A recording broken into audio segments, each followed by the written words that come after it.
Welcome one, welcome all to the Area Lodgebox series. Welcome back.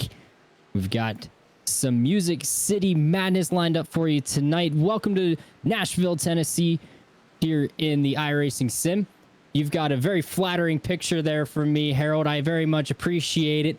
Myself, Eric Wineland on the call, and Harold, my producer here at One to Go Studios, the mastermind behind everything for the broadcast. And Harold, while I appreciate my picture being on here, that is not exactly super flattering to me. Hey, but it's got you in the microphone and all. I had to grab it off of one of your old Twitch accounts there, or Twitter, Twitch feed. We'll have to get you a better picture. Yeah, you have absolutely. send me a better picture. I'll get around to that at some point. Well, not too far from the Music City lies this once dormant racetrack. Nashville hasn't seen a race since, I want to say, Harold, it was like 2013 or something like that when they last went to it. So they finally got back to it this year, and now it's on the Area Lodgebox Series schedule. This track's 1.3 miles in length. It's a little different than your normal 1.5 mile track, even though it looks a lot like it. Very much similar shape. It definitely races way different. A lot more braking done here tonight, Harold, that I'm sure we're going to see a lot of throughout the night. Yeah, last night the trucks were kind of descended in there with light braking going into the corners, which is what was showing why they were burning more fuel than the other cars were. So I think these guys will get a little bit more fuel laps in than we did in our oh, I'm gonna really mess this one up. Our Northern Capital Truck Series. There you go. See, you know, when you go on vacation for a week, these things do happen. So, yes, absolutely. Area coming back from a week break for Nashville here, and then I think we get another week off for the Thanksgiving holiday prior to coming back for Daytona Road is looming overhead for the Xfinity and Cup Series after Nashville, whereas the Northern Capital Truck Series and also the Swift Lifestyles ARCA Series will visit Gateway, Worldwide Technology Speedway, in 2 weeks' time. But, Harold, let's get to the Lottie'sTravelWorld.com breakdown for us. What are we looking at here at Nashville? Weather tonight for the Nashville 185, be mostly cloudy skies. Temperature of the air is 80, 82 on the track, 29 humidity, and 70 miles per hour out of the east. A little bit less wind than we had last night, and this will be a dusk race, so we'll start probably just before the lights come on, and we'll be getting into night racing tonight. So weather won't be too much into it, but we'll be seeing a lot of things coming out of turn number 4, where that's been a big issue. Even though we did go caution-free last night, the ARCA Series had a huge impact coming out of turn 4 for the first set of pit stops. Getting to watch last night's Northern Capital Truck Series race, for those of you that tuned into that, we did see a couple incidents off of turn 4, but like Harold said, none that caused a yellow. Harold, do we expect a lot more of the same here for the Lodgebox Series in these Xfinity cars, or are we expecting a little more of a yellow fest out here tonight? Well, you know, like you said, this is going to be a lot more braking action. I expect these guys, they have a little bit more experience all around, but Jake did allude to the fact this is one of the newest tracks on the service for iRacing. Just came in as the NASCAR series went to the actual track earlier in this season, so not even a year on the service yet, and we'll see how that works for these guys. Gonna be a sight to see tonight. I mean, getting you set here for the Nashville 185. Go ahead and jump into a little bit of practice action going on out there right now. So David Weishart, your current leader at the top. And you know what, Harold, one thing I thought of, why don't we recap for the season for these guys so far, the first 5 races that have happened, and maybe we can check out this playoff picture that's rocking out here tonight. If you missed Dover 2 weeks ago, man, you missed a great finish. Cameron Hearn, Shane Theron, teammates at the time, going at it for a win while running out of fuel, both out of fuel off of coming off of turn 4 at Dover, miles ahead of third place finisher David Weishart. And Cameron Hearn was able to come out on the top and add a 4th race victory in a row for Cameron Hearn. That was definitely an interesting way to finish that race and go into the break. And as you said, Dover, that's the other concrete track. This is here in Nashville Superspeedway, also a concrete track owned by the same company that runs Dover. So this will be interesting. Probably a tire heavy. Is what I was seeing some of the drivers. They fall off, after the first few laps, and then they kind of plateau around 20. And you probably got some more laps in this than I have. I know in the Cup car, you'll be going out there tomorrow night. I won't comment to how much practice I have or have not been able to do this week. Okay, then.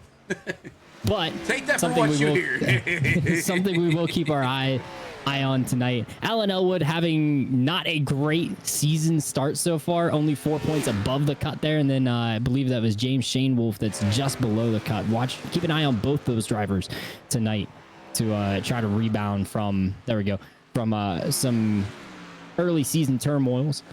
And then my dark horse tonight, honestly, Harold, is gonna be Brian Dixon. I don't think he's totally shown what he's capable of in the series, and maybe we'll see something out of him tonight there from the 15th spot. I'm thinking that what we're gonna see Shane Theron coming in looming large, coming out of that second place, because I know he was feeling like he got one taken from him last week or 2 weeks ago.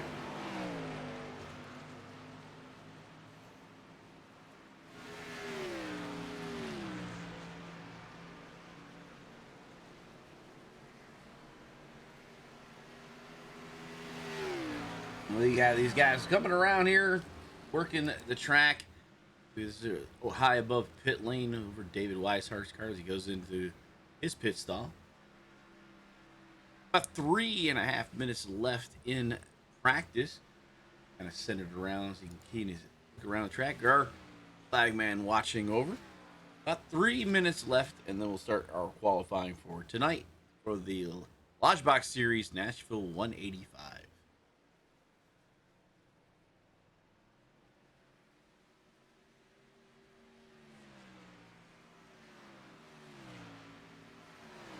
So we get to see these guys have a little fun here in Nashville. Such a unique track, Harold. I don't know how many laps you've been able to put down just to get an idea of what it's going to be like as we watch more of the Turn 4 chaos right there. But honestly, it's a fun track because it drives so different than anything else we really see throughout the season. I'd say maybe the closest thing we could get to it is Richmond, but of course Richmond's a short track, much heavier braking than what we'll see tonight. Well, I don't believe I've had much. I think the last time I was here was like probably the week or two after it came out on the service.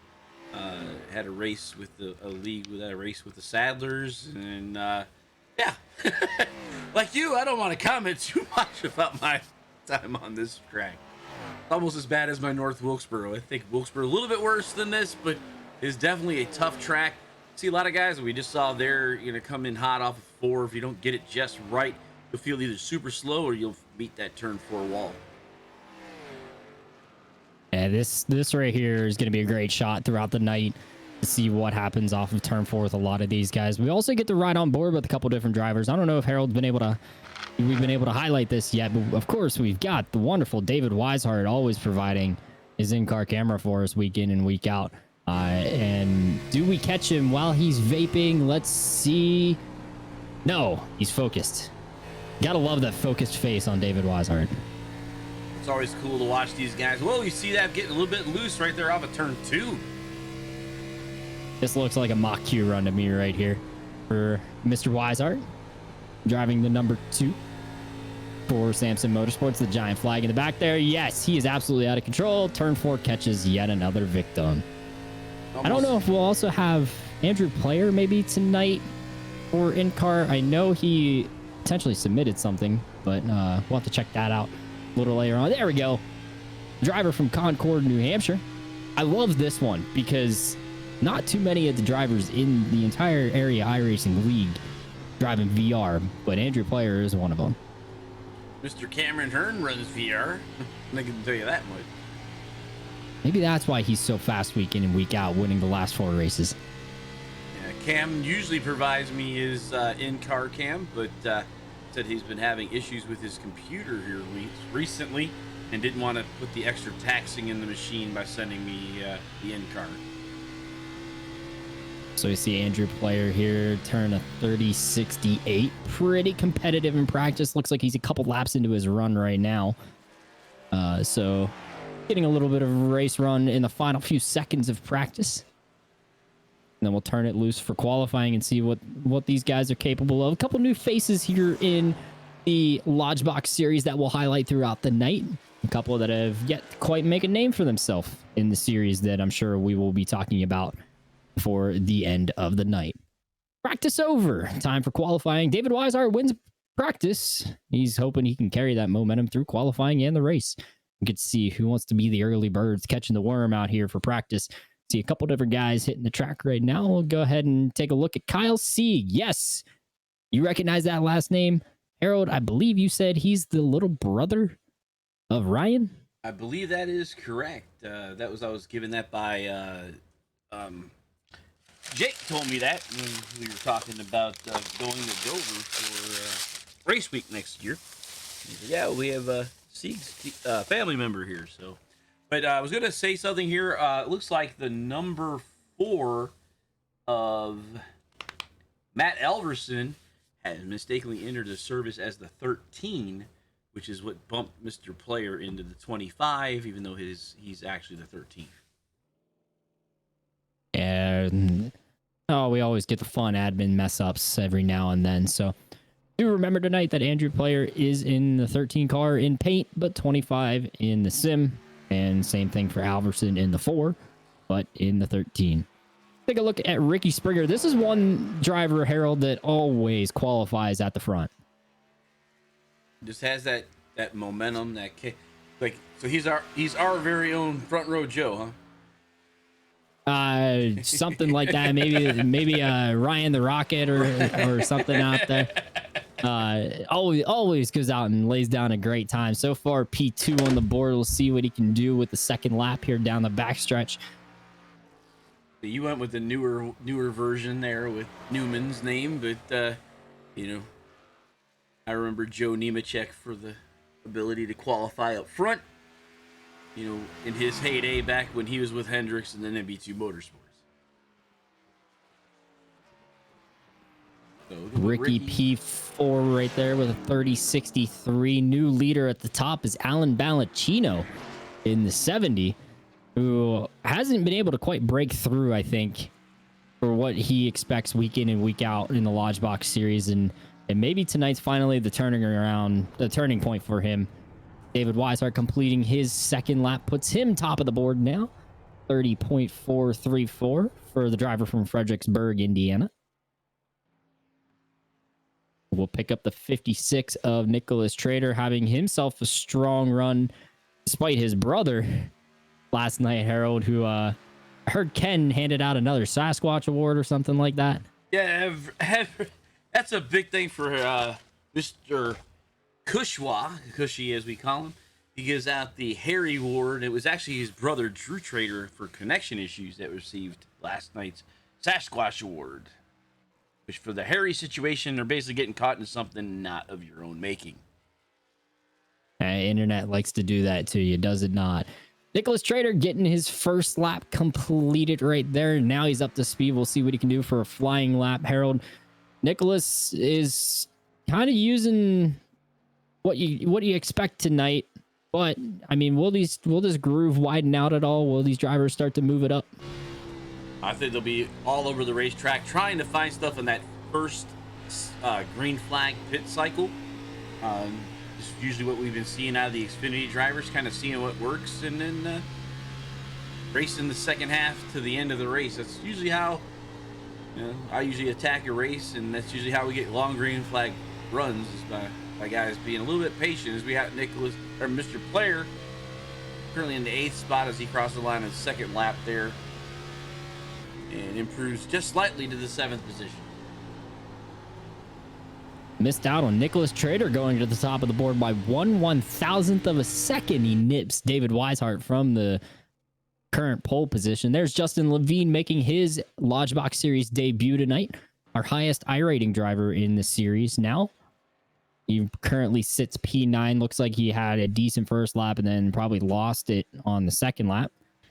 I was looking at Justin Levine when I was adding him to the service tonight. Saw all the NIS top split wins that the man possesses. So somebody that does know how to win on the open sessions. Justin and a couple other guys that you see throughout the area iRacing leagues race for some pretty top teams, some pretty good teams out there.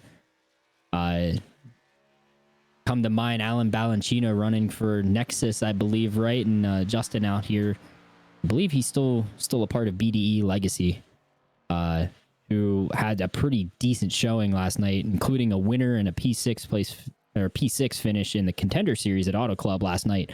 If I read Twitter correctly there, Harold.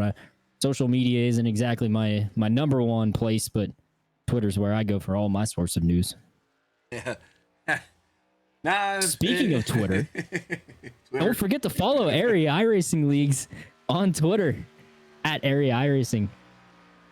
Make sure you go check out all the info for the series. All four series posted there every Monday, Tuesday, Wednesday, and Thursday. Cameron Hearn in his new set of colors here as he is in the third position as he crosses the straight for his second run up to the top. Let's go ahead and talk about that for a moment. So, new set of colors for Cameron Hearn. You heard me mention earlier, last race with being a teammate with Shane Theron. He has changed teams over, I believe, the One Mind 2 design, right? No, he's with Infinite. Infinite Motorsports, that's right. Infinite Gaming with Heath and Christensen. Yeah, he picks up some pretty good teammates. He loses some pretty good teammates just to pick up some pretty good teammates. So we'll see how that plays out for the team championship and the adjustments there. I know there's VRA's been leading both, I think all three, Northern Capital Truck Series, the Lodgebox Xfinity Series, and also the Sim Speed Shop Cup Series.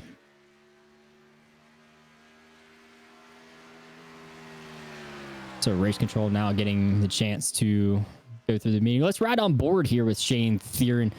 Take you through a fast lap here in Nashville. About maybe half lane up off the bottom and then winding it out to the wall here. And then arrowed all the way down here through 3 and 4. It's just about getting that exit perfectly right. And it looks like actually Shane's on his up to speed lap.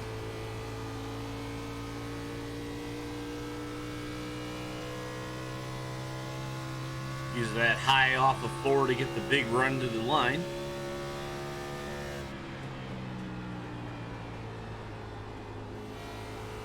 Shane to the bottom through 1 and 2. Looks like a pretty solid car stable type of lap down the backstretch. First lap was his slow lap. Of course, he was getting the tires warmed up and everything like that. Down to the bottom through 3 and 4 right here.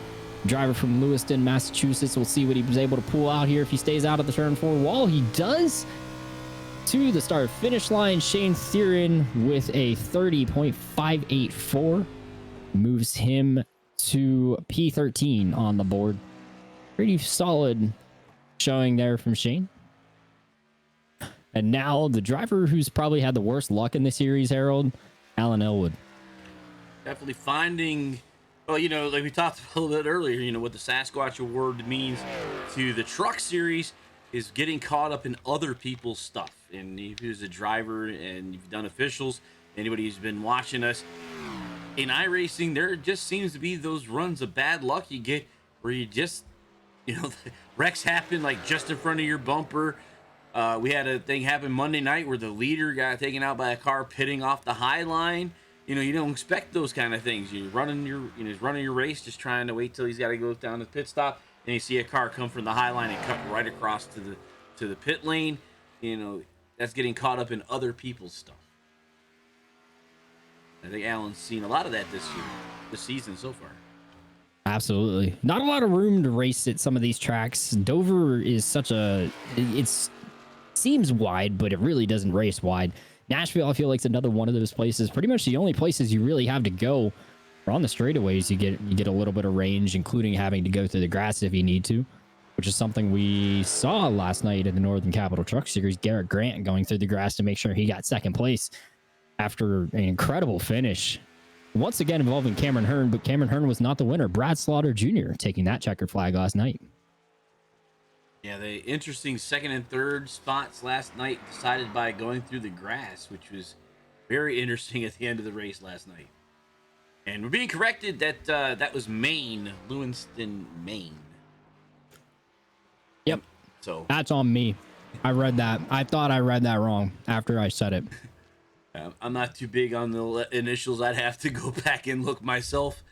I get MA is Mass, or not Mass is Maine, and I'm trying to remember what Massachusetts is. As I started thinking about it, I don't remember. My buddy Danny Ware helping me out. It does say Maine based off the abbreviation, or Massachusetts, excuse me. But he is from Maine. I know Shane is from Maine. He's my teammate. It's M-E. I'll have to change it to M-E. M-E is Maine. We'll have to remember that post race. Yes. And I can hook that up now as we're going into gridding. We'll get to the gridding now. Here we go. Gridding. So qualifying over now. We'll get to go through your grid. So Cameron Hearn continuing his momentum, now grabbing another pole position, will start inside front row. Connor O'Kresick with a nice qualifying effort there for the outside pole. And we have Alan Elwood and Nate Stewart in row 2. The inside of row 3 is Chris Seidenfund. To his outside is Nicholas Trader. Starting 7th tonight, David Weishart in the 2. Outside of him, James Shanewolf in the 83. And rounding out row 5, we got Ed Robertson with probably one of his best qualifying efforts of the season so far for Ed. And the guy keeps getting faster week in and week out. And I believe that is the number 7 of James Scioli that is in the 10th spot. And starting inside of row number 6 is Mr. Michael Larch. Outside of him is Alan Balacino in the 70. Inside row 7 is Forrest Smith in the 84. Andrew Player, one of our in-car guys, is outside of row 7 in that 13 machine. And we said he'll be actually showing in the 25 on scoring tonight. Shane Thieren the inside of in the row 8 and 38. Outside of him is Lane Doyle in the 32. Inside of row 9 is the newest driver here, Justin Levine in the 12. Outside of him is Garrett Grant in the 5. Kyle Sieg inside of row 10. Outside of him is Rick Christensen in the 19. And our final few spots tonight, Ricky Springer, not a great qualifying effort for the driver who has a 6th place average start in the Lodgebox series. Inside of row 11, Jordan Berry in the 57. Outside of row 11, Dean Gagliano, row 12 with Bouchard, Christopher Bouchard in the 28. The 8 is Rafe Slate, who has a unique job tonight, having to be the in-race admin and race control. Scott McClendon making his Lodgebox Series debut in the 29, now joining the VRA stable. And then Brian Dixon in the 33, and Matt Alverson round out row 14 and shotgun on your field tonight.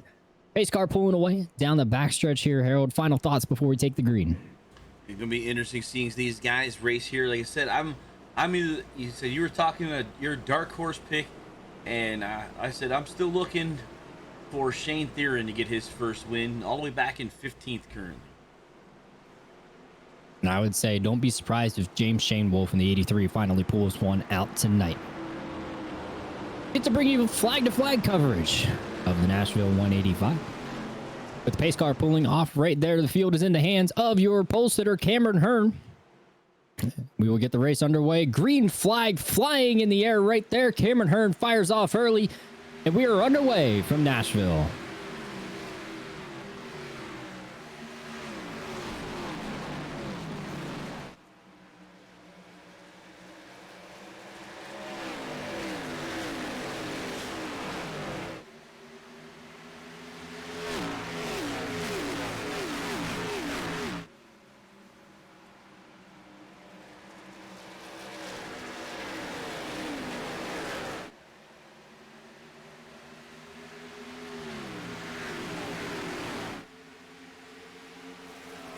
Cameron Hearn jumping out to a big lead for lap 1 over his former teammate Alan Elwood In second, Nate Stewart finally settles into third, up one spot. Connor Okresic, really not a great start there for the 14. He was kind of asleep, he said over the radio. So he follows it back to fourth. First side-by-side here is going to be the 56 of Trader with the 64 of Ed Robertson and James Scioli getting into the mix of it. As we continue to watch Cameron Hearn pull away, already out to almost a second lead over Allen.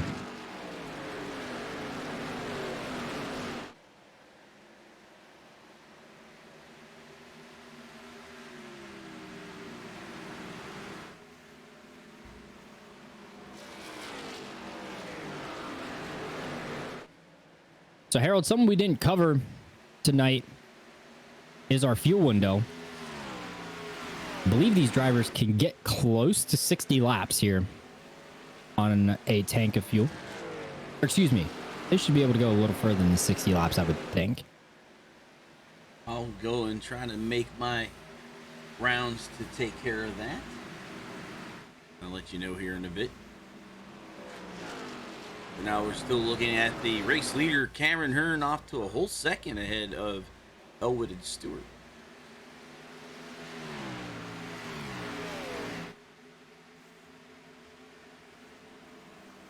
Should be closer to 80 laps, excuse me, for them tonight. So really a pretty easy one stop. But the main thing I think, Harold, is going to be when do they need to take the tires? Because I feel like tire fall off at Nashville, a concrete track similar to Dover, is going to be pretty big.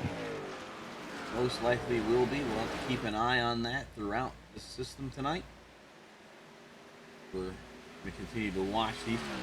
We just double check I'm double check your math there. Remember, we are only running 75% fuel cells as well. Ah, that's where my math was wrong. It is 60 laps. 60 to 65 is what I would call it tonight. Maybe see some guys stretch that. We've seen quite a few fuel mileage races in the area iRacing leagues already this season. Maybe one of us in the booth has been the beneficiary of that for maybe 1 or 2 weeks now. 1 or 2 weeks now.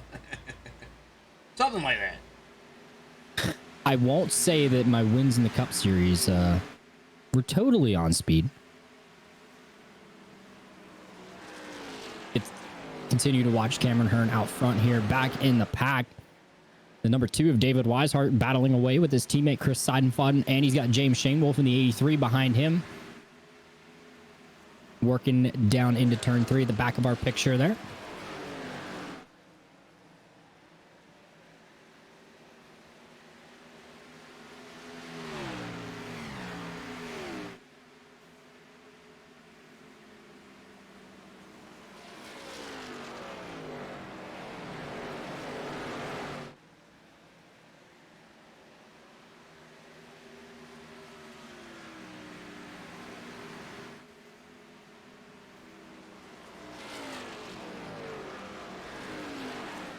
Harold, I don't know about you, but are you a little surprised that Cameron was able to jump out to such a healthy lead? Now, I mean, Allen is starting to close him in a little bit here. Well, he's got that experience from running last night, so he knows what can and can't get away with, I believe, as far as tire wear. And he could just be trying to stay out of trouble because he does know how to also to save fuel when he wants to. So even if they do save fuel, I wouldn't expect him to get more than 70 laps, which puts him right on the number. Okay, so it'd be pretty darn close. What I'm seeing in a place I go to for this information is 63 laps on a full tank. So see what that equates back down to is about 48 laps is what I'm thinking. They're consuming about 0.3 gallons per lap is what I'm showing. I got the math all sorts of wrong. Apologies for that. Well, we'll see. You could be right. You're the fuel master, not me. No. And see, I'm not in the car, so I don't know. I can't actually sit and stare at it like I normally do in the car because I'm usually not driving out front. Anyways, picking up our leader, Cameron Hearn here, who does have Alan Elwood safely 7/10 behind him. Down the backstretch they go. These two have pulled out to a pretty sizable lead over Nate Stewart in the 88. He's under fire from Connor Okresic in the 14. Inside move there for Okresic on Nate Stewart. Off of turn 4. Gonna be tight. Give third spot to Connor Okresic.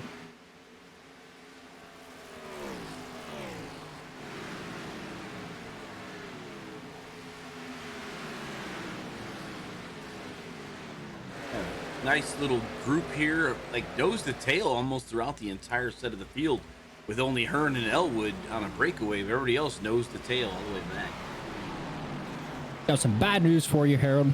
What is that? Drew Trader, packet lost from the session. Oh no! Unfortunately, is probably going to end his night early. I don't think he's out here tonight. I think you know what he's doing. He's spotting his brother. Yeah, I was gonna say he's spotting his brother. Yep. Nick is out. I saw Trader, and I'm thinking there's a problem there, but nah. Yeah, Drew. So we don't have to worry. Drew Other was than the racing fact last that night. he's having bad luck with his connection. That's right.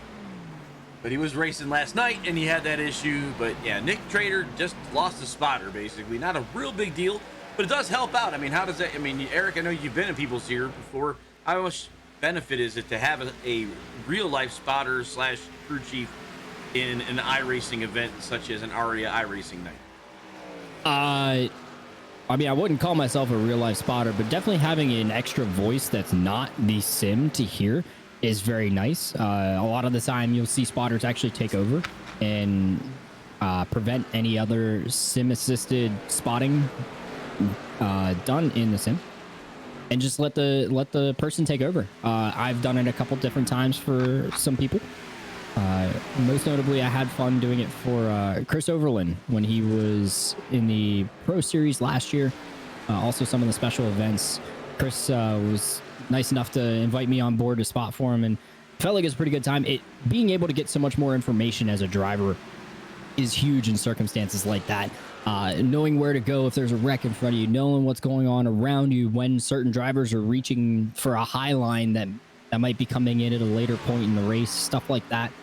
Lap times, what is someone doing different than you? All that info can be so much more valuable than what the sim spotter can provide, of course. And having someone like Drew spotting his brother Nick makes it pretty nice for him. One other live spotter tonight that was in the session has since disconnected early was Adam Capps for James Shane Wolf in the 83. We'll see if they pick up their live spotters later on tonight. I know Still out that front.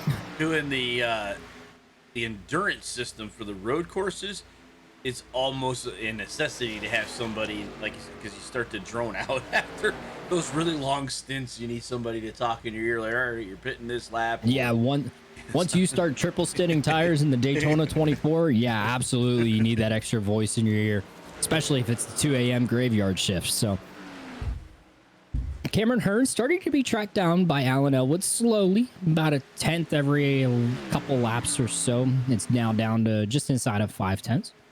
These two still breaking away from third place Okresic. Take a look at our last laps here. So Alan just 2 100s faster, might be starting to feel the effects of the dirty air of the car in front of him. Okresic and Stewart side and fodden as well, about half a tenth to a tenth off of our top two.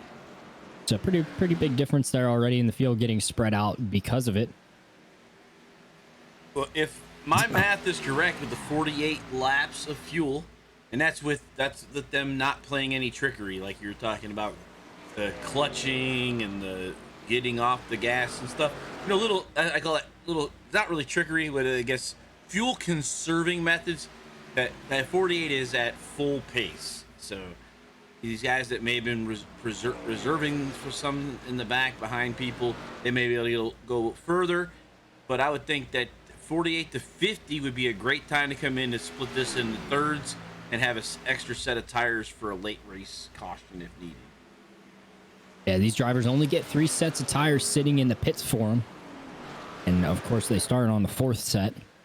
So not a lot of opportunities to utilize fresh tires. Back here running in 8th, we've got a battle for, 6th. Chris Seidenfaden is kind of holding up James Shane Wolf here in the 83. And it's invited the 7 of James Scioli and the 38 of Shane Theron into the battle now. Across the front stretch, nose to tail with these drivers real nice and close. See, Scioli's going to take the inside here on Shane Wolf and force him up up a lane. And that's going to hurt Shane Wolf's attack on Seidenfaden. Now Scioli's going to see if he can maybe capitalize on the break of momentum.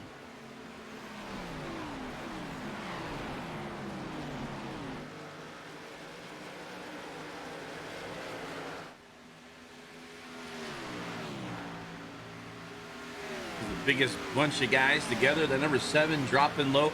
Saw that a lot in the first 2 nights of guys dropping down to the apron, similar to what the eating that apron up like you would at Vegas or at Chicagoland. Not a lot of room down there compared to Chicago or Las Vegas. But nonetheless, James Scioli trying to use it up here as he gets to the inside of Shane Wolf. The one thing that Scioli has as a disadvantage is not a great arc into the entry of the corner, but Shane Wolf got himself out of the groove right there, and it looks like he's going to give up that spot and a spot to Shane Theron. So kind of a frustrating exchange of events there for the 83 as he loses 2 spots. Still early, though. 118 laps to go when they cross the line back there. We pick up Rick Christensen here in the 19, battling away with the 5 of Garrett Grant in front of him, side by side with Kyle Sieg in the 39. Oh, Garrett a little loose right there. And shout out to Karen Doyle 21. Thank you for the follow, for following us here at our Area iRacing. Don't forget, if you are new to us, you can follow us. That way you get notifications whenever we go live. And if you want to see commercial free, you can subscribe to us either by donating to this through Twitch, the fee that goes with subscribing, or you can even use your Amazon. If you're an Amazon Prime, you can give one of those subscriptions free through your Amazon Prime account. Of course, if you want to learn more about Area iRacing leagues, make sure you check out areairacing.com for all the latest info and potentially how to join. I know, Harold, you get to see every single series Monday through Thursday, and it's a pretty fun time. Well, definitely, you guys, got to get to talk to different drivers. With Jake Bell running in 2 series, you're running in one of the series. So we get driver perspective from time to time. And then you get to hear Hunter and Ken Kushwa as well for the different nights. Hunter is our Monday and Thursday. Ken is on Tuesdays and Thursdays. And like you said, I am on every night of the week. So we'll be doing new things with One to Go Studios, looking to putting together a podcast of some kind of highlights across the network, across the racing network, Area iRacing, Split Decision Racing League, Lightspeed Racing League, North-South Racing League, and Roush Performance e-racing. So we'll talk about some of the different leagues that are around that are doing things, and talk about what they're doing. I know NSRL, North-South Racing League, is getting in their champion system, and Lightspeed is getting in their recruiting system. So Aria, if you guys get a chance, you can check out One to Go Studios at any of our Facebook, YouTube, or Twitch channels and see about that. As we're looking at Cameron Hearn continuing to lead, he's starting to stretch out now. I think Elwood might have followed him a little bit too much, burning up some tires early, or is he falling back just to conserve fuel? It'll be interesting to see. Allen was on the charge there, and I don't believe Allen's had any sort of close brush with a wall or anything. So perhaps a change in strategy for the 49, or he just needed to give himself a little bit of a break and the tires a break from getting in so close to Cameron Hearn. Didn't want to potentially have a tire or overuse that right front in the dirty air with how tight it can get. If we get a chance to ride on board with Allen, maybe we can see what's going on with the car here. The number 49. One to Go Studio is always providing these great in-car shots. Like the man Harold said, make sure you give him a follow on all of his social media channels. Huge shout out to One to Go Studios for helping us bring these pictures to you here on the Area iRacing Twitch channel. Alan, the driver from Columbus, Ohio, I give him a hard time all the time about that, being from Pennsylvania myself. All right, he's lucky I'm able to say those four-letter word, considering I fly the big blue M flag in my house. The maize and blue of Michigan, of course. So we don't talk about the OHIO people. A broadcast booth divided shall fall, which is why we get past our collegiate differences here in the One to Go Studios booth. Alan is continuing to struggle though behind Cameron Hearn. He's starting to give up about a tenth to 2/10 a lap. Hearn, the driver from the Valley, South Carolina, now starting to stretch his legs again. Not too far away from pit stops as forecast by Harold. Probably about 10 to 15 laps for these drivers. Cameron leading every single lap out here tonight. So far. Yeah, they're going to test me tonight. That's what's going to happen. And just in case those people who are watching wonder where I go, I do subscribe to virtual racing, the virtual racing school, and I get most of my information through the guys there. I've been working with them for quite some time, and they have some good information. If you want to go back and look for about, I think it's 8 seasons back now, or 8 years back actually, with all the 4 seasons per series. So go back and look at old setups and such, and get new information each week with the subscription service. If you're looking for help on how to set up your own car with the open sets, or just looking for how to better drive a fixed set. With Cameron Hearn. Something that a lot of these, yeah, exactly, like Cameron Hearn. Something a lot of these drivers do is go out here and practice in these races, but it is a fixed set, Harold. So what kind of options do these drivers have in terms of being able to maybe adjust on the car? I know there's not a lot of adjustability built in with the fixed setup. From my understanding, remembering, there's only 3. You can adjust the brake bias. You can also adjust the steering ratio and the steering offset. The steering offset is basically where about the center tape is on the car. Maybe we can go in here with an in-car shot of Cameron, show you about where that is. You see that steering tape right there. Some drivers want the car to be straight up and down going through the corners. Other guys want that to be true to the wheels or the tires on the racetrack. It's a preference of where you lock the wheel in at. Yeah, absolutely. Some drivers like to put a lot of wheel into their cars. Some drivers do not like to put a lot of wheel into their cars through the corners.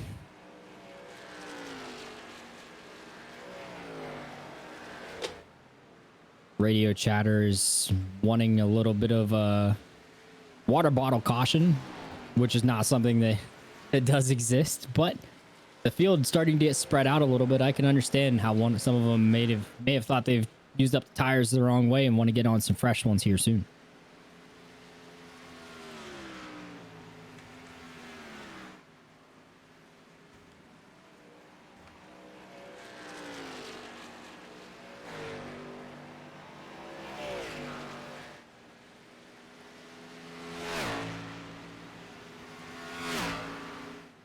So Cameron Hearn, your leader from Allen Elwood. Gap now 2.3 seconds between these drivers. Then another 1.5 seconds back to Kresick in the 14, who has driven away from the driver he was battling with from the start, Nate Stewart in the 88, sitting there in 4th. And David Weishart finally got himself back into the top 5 after starting 7th, getting up there a little bit and then falling down the order. I'd say the man that's impressed me so far, Harold, is James Scioli in the 7. Is really starting to make some moves to work his way up through the top 10. It looks like he's following David Weishart as he's catching up that number 2 car here. Weishart sizing up Nate Stewart for potentially a move here for the 4th spot. Working lap 39. And a caution has fallen on the speedway. It looks like it's the 51 of Ricky Springer. Get a chance here on the One to Go replay to check out what happened. But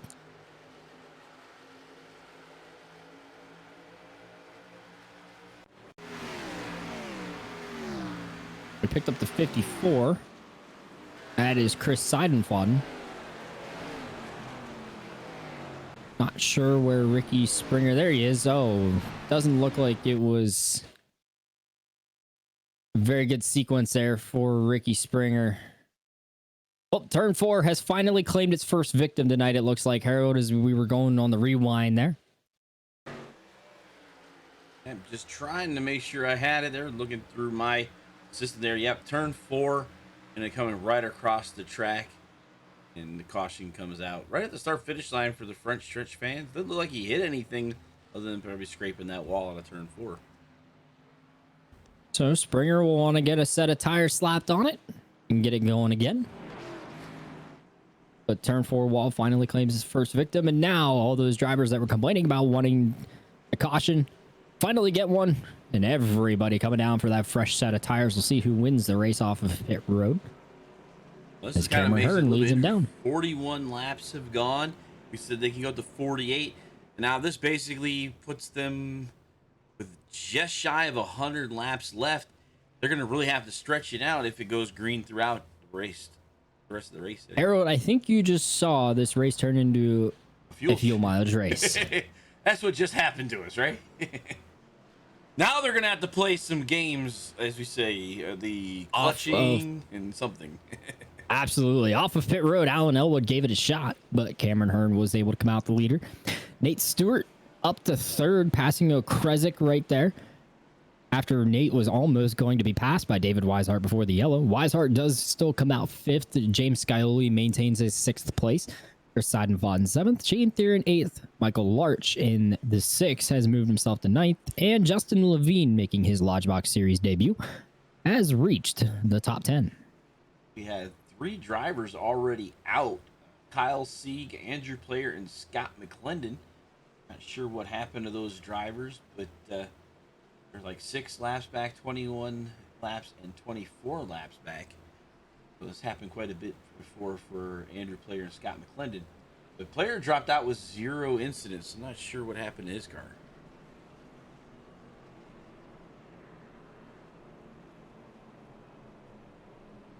Yeah, it looks like McClendon has disconnected or reconnected a couple different times, so it looks like it might be some technical difficulties on his end. Kyle Sieg, I think we saw him battling away there with I believe it was the 83 of Shane Wolf earlier on. Not sure what happened on that end either. Showing is a manual disconnect for Sieg. That usually means he quit the car, but not sure how that happened or why that happened. I know Player has had issues with his computer on and off for the last few weeks. See if that might have been an issue for him. We might see if he jumps in and lets us know. Unfortunate night for some.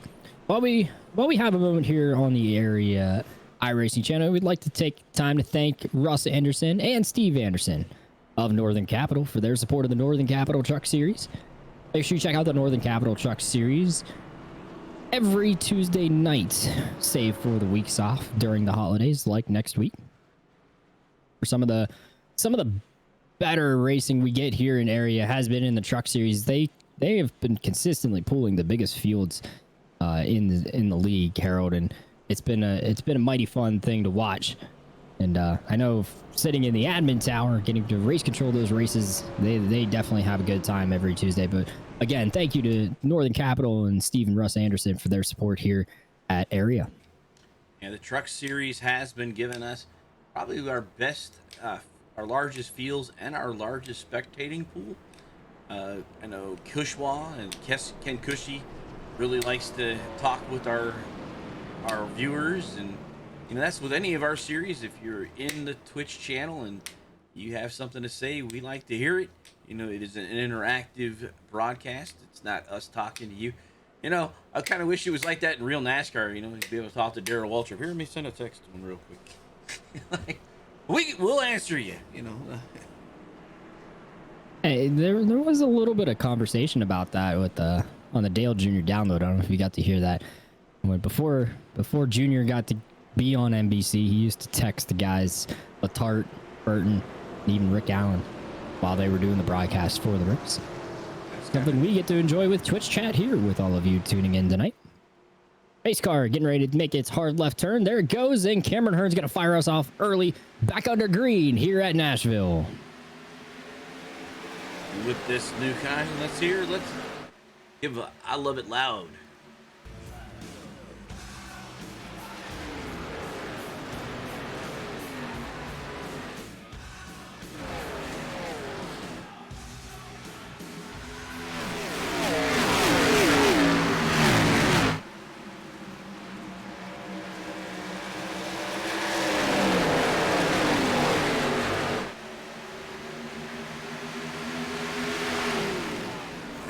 that, we have a caution back out on the racetrack, as we saw that as we were going through the I Love It Loud.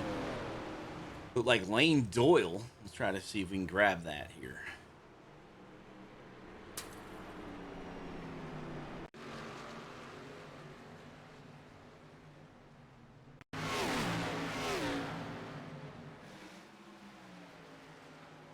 Oh, Ricky Springer and Lane Doyle, 32 into the wall. Ricky Springer was just involved in the previous incident, and it looks like the closer racing finally got to him there with the 32. So Doyle's going to have a little bit of damage to repair there under this yellow. Get a chance to recover that car and see if he can get himself back up the field. But Ricky Springer, unfortunately, adding to the little bit of damage he already got from the first incident.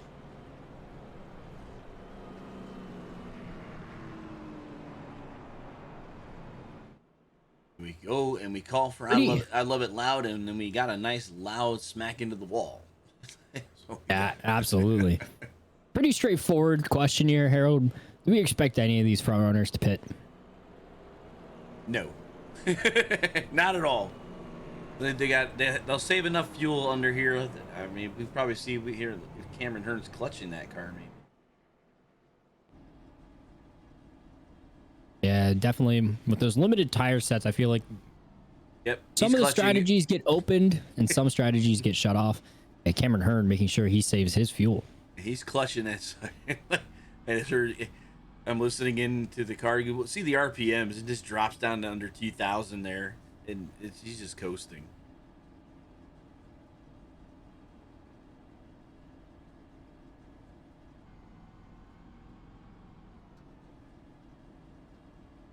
So how much fuel does this actually save a driver by clutching like this?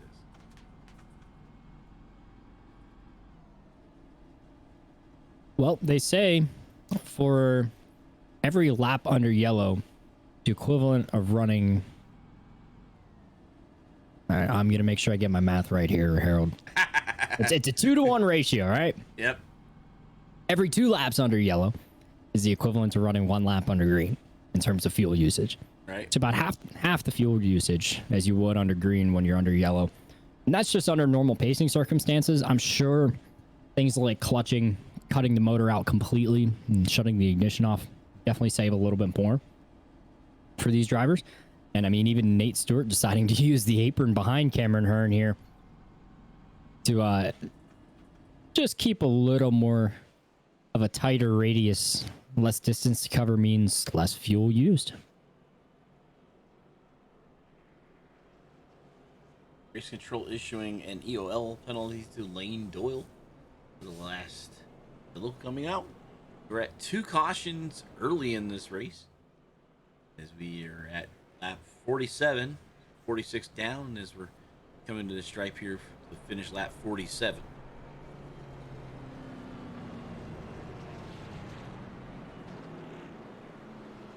So the EOL is assessed only if they feel the driver was at fault for the incident. So race control feeling that Lane Doyle was the cause of the incident.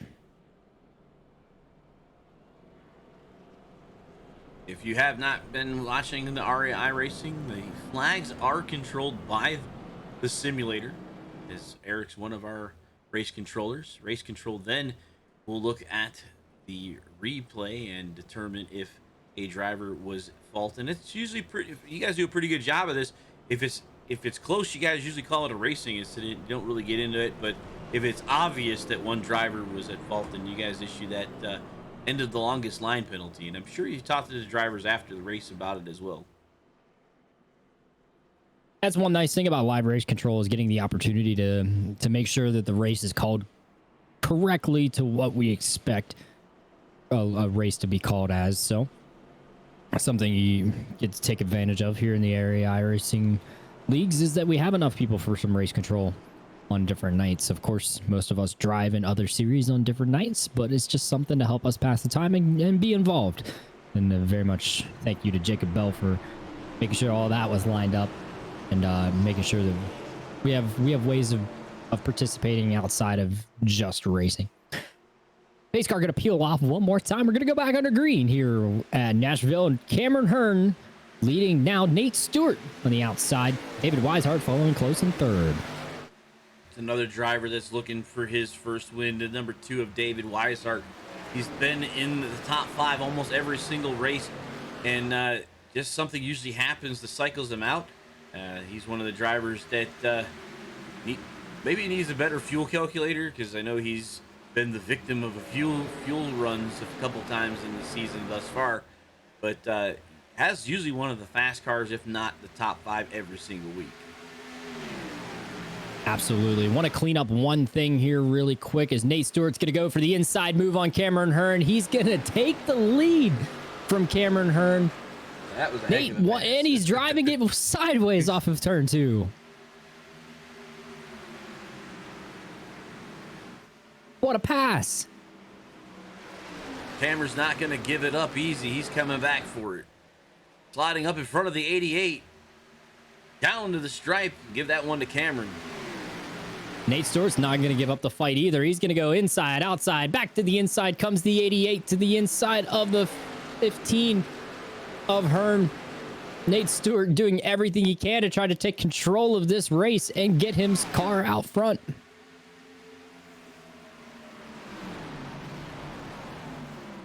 Weishart in the catbird seat watching these two fight. Nate Stewart finally gonna dethrone Cameron Hearn and lead a lap in this race. And Cameron's not done with this fight yet. Getting back to it though, cleaning up one thing from the previous caution. Ricky Springer actually ended up getting damage off of turn 2 on the restart from Rick Christensen, who had a moment. And that then was a trickle-down effect to the incident in turn 3 with Ricky Springer and Lane Doyle. So the 19 also involved there. And the Ricky Springer getting a unfortunate end of that deal. But back out front here, Nate Stewart wants to pull away from Cameron Hearn a little bit. He's already grown out to a 0.3 of a second lead over the 15. Just now in the top 5 is Justin Levine, new driver in that number 12 car, popping into the top 5.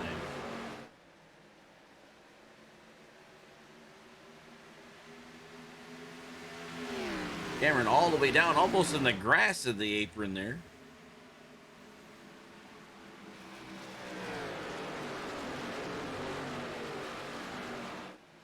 Harold, you've been able to watch the Swift Lifestyle Series and the Northern Capital Series this week already here on Area iRacing.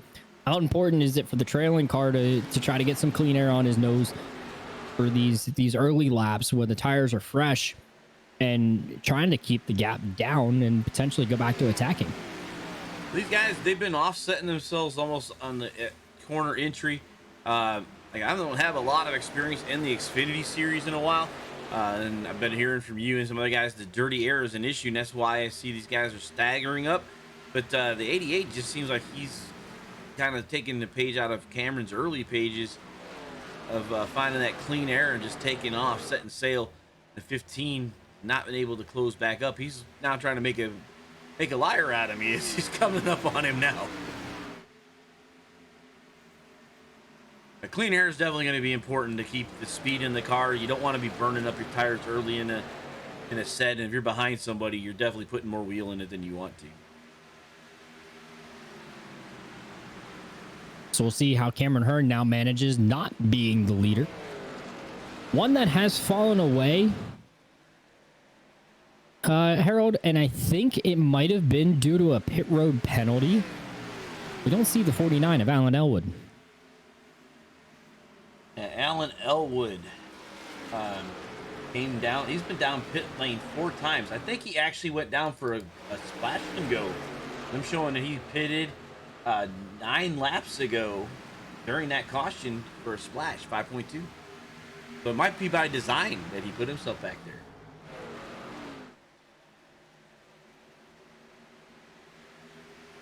Unless you have some information I don't know about, because I know he's a teammate of yours. I honestly don't know. I just noticed that the 49 was missing from this picture. and knew something had to have been up. If he has pitted 4 times, which I do see the same number on my end in my telemetry that I have the ability to see, I would definitely say that Alan Elwood has chosen to take the extra splash of fuel. Looks like he gets a chance to save a little more here as the yellow is back out. And Shane Theron did the same thing. So, all right, let's try to find this one. I'm hearing Ricky Springer key up in channel again, but I think this one might be my dark horse pick, Brian Dixon. Yep, there it is. Oh my goodness.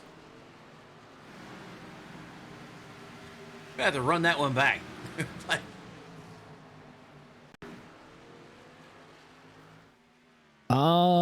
Harold, I think we might have had one of those incredible sim incidents that aren't exactly quite to the letter of the law of physics. Well, let's try to check this out.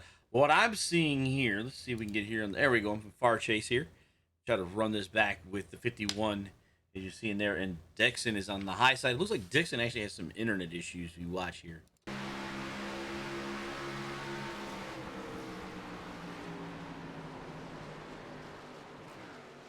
As he's gone now. Then he ends up coming back out for a moment, and I want to know what his speed. I want to know what his raw ground speed was right there when he finally blinked back into existence. There, way out in the infield.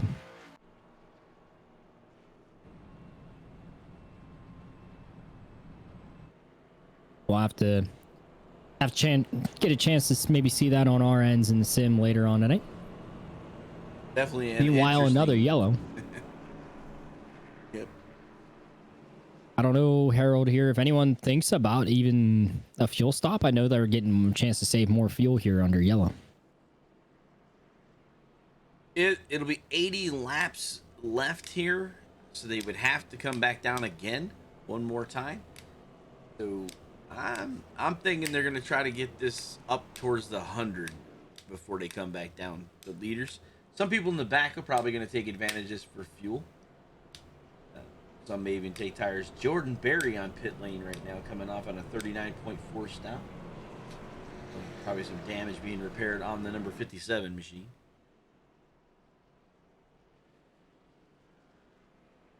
Getting the chance to see it client side, Harold. Yeah. Ryan went from 128 miles per hour while he was sliding there off the nose of Ricky Springer to up over 150 down on the infield as he went flying and spinning like a top through the infield. You know, that's when you sit there and just hope the man wasn't under VR. Yeah, that definitely would have been sickening for a ride like that. Someone like Andrew Player would have been interesting to see the in-car camera, whether he would have been able to hang on to his lunch there or not. Trying to remember what road course driver has a 4-post simulator and it broke during, I think, the ring. I saw a YouTube video of it and I'm trying to remember who it was, and it was a crash and it caused one of the pistons collapsed as well during an in-race incident in the simulator. And yeah, it just went completely crazy. I was gonna say, I'm sure that does not go over well, Harold. I mean, I want one, but I mean, when I saw that, I'm like, man, this thing would be bad. It would hurt. They take it pretty seriously, some of these guys, the four post. I do know Roush has one in their garage system outside of Charlotte. When I was talking with the Roush Performance guys, Roush E-Racing team with Joey Atterbury and Trevor and all, with Jack Roush Jr. and his son JP, all those guys over at the Roush Performance E-Racing group. They'll be getting ready to go back road racing here at the turn of the new year. They've been playing around with trophy trucks in the dirt in this last few weeks. And if y'all haven't been watching the news, they have released the new logo for the Roush Fenway Keselowski team. I think it's pretty cool seeing a driver like Brad Keselowski kind of invest in his future, right? I mean, he gives himself a avenue that he can stay involved in the sport even when he decides to finally hang the helmet up, and still be involved in the day-to-day of making sure to trying to run a successful race team. I think he's taking a page out of Mr. Stewart's book. Absolutely, with a little bit of help from a friend. Yeah. Gene Haas and Stuart Haas Racing do a great job, of course, week in and week out. And Brad getting the chance to do that now with the famous Cat in the Hat, Jack Roush. An icon you get to see every Sunday during the season. Pace car's going to pull off again. We're going to get back under green. Another restart coming here. Nate Stewart now leading us down with Cameron Hearn to his outside. Nate's going to fire off early and get a nice sizable gap over David Weishart and actually leave Weishart and Hearn to fend for second place, while Nate Stewart decides to jump out to a lead. I'm here working lap 63 to the 140, so we're coming close to that mid point here. Yeah, on lap 70 will be mid race for us. They already had 3 cautions, a little bit of any for this series, but this track's been shown to be a difficult one for some guys off that turn 4 we were talking earlier in the race.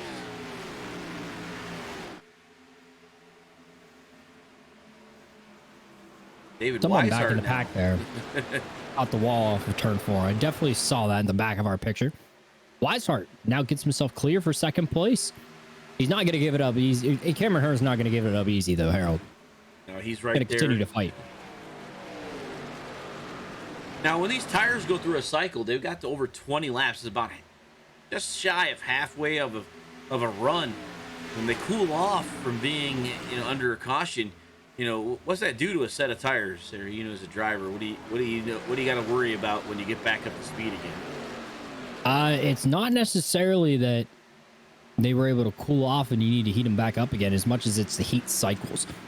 Having so many cycles on the tires definitely does not help things throughout runs. Is heat cycles just as extra wear already in the tires and evens things out for most of the drivers if there's a difference in tire strategy. So field mostly evened out here. If anyone did decide to take an extra set of tires there, maybe a driver like Chris Seidenfaden in the 54 who did just pit under the most recent yellow, though I don't see him lighting it up on his way through the field.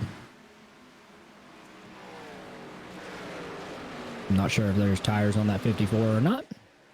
Meanwhile, out front, Nate Stewart still holding a healthy gap. Now over David Weishart, Cameron Hearn back to third. We see a battle for fifth as well between James Scioli and James Shanewolf. It's the James and James show. Look at the Seidenfaden's time in the box. It's a pretty good chance that he took tires at a 24.5 pit stop. Perhaps a little bit of damage repair as well there. Nothing major. He's got 0 incidents as I'm looking at the system there. So nothing major as far as contact, otherwise he would have incidents to report. Mr. Drew Trader continuing having problems. So he's not been able to spot for his brother. He sees packet losses again. Meanwhile, up front, look at this battle for second place. Cameron Hearn back to the inside of David Weishart. Mr. Levine now right behind these guys, watching how these two are fighting here. That our newcomer in the number 12.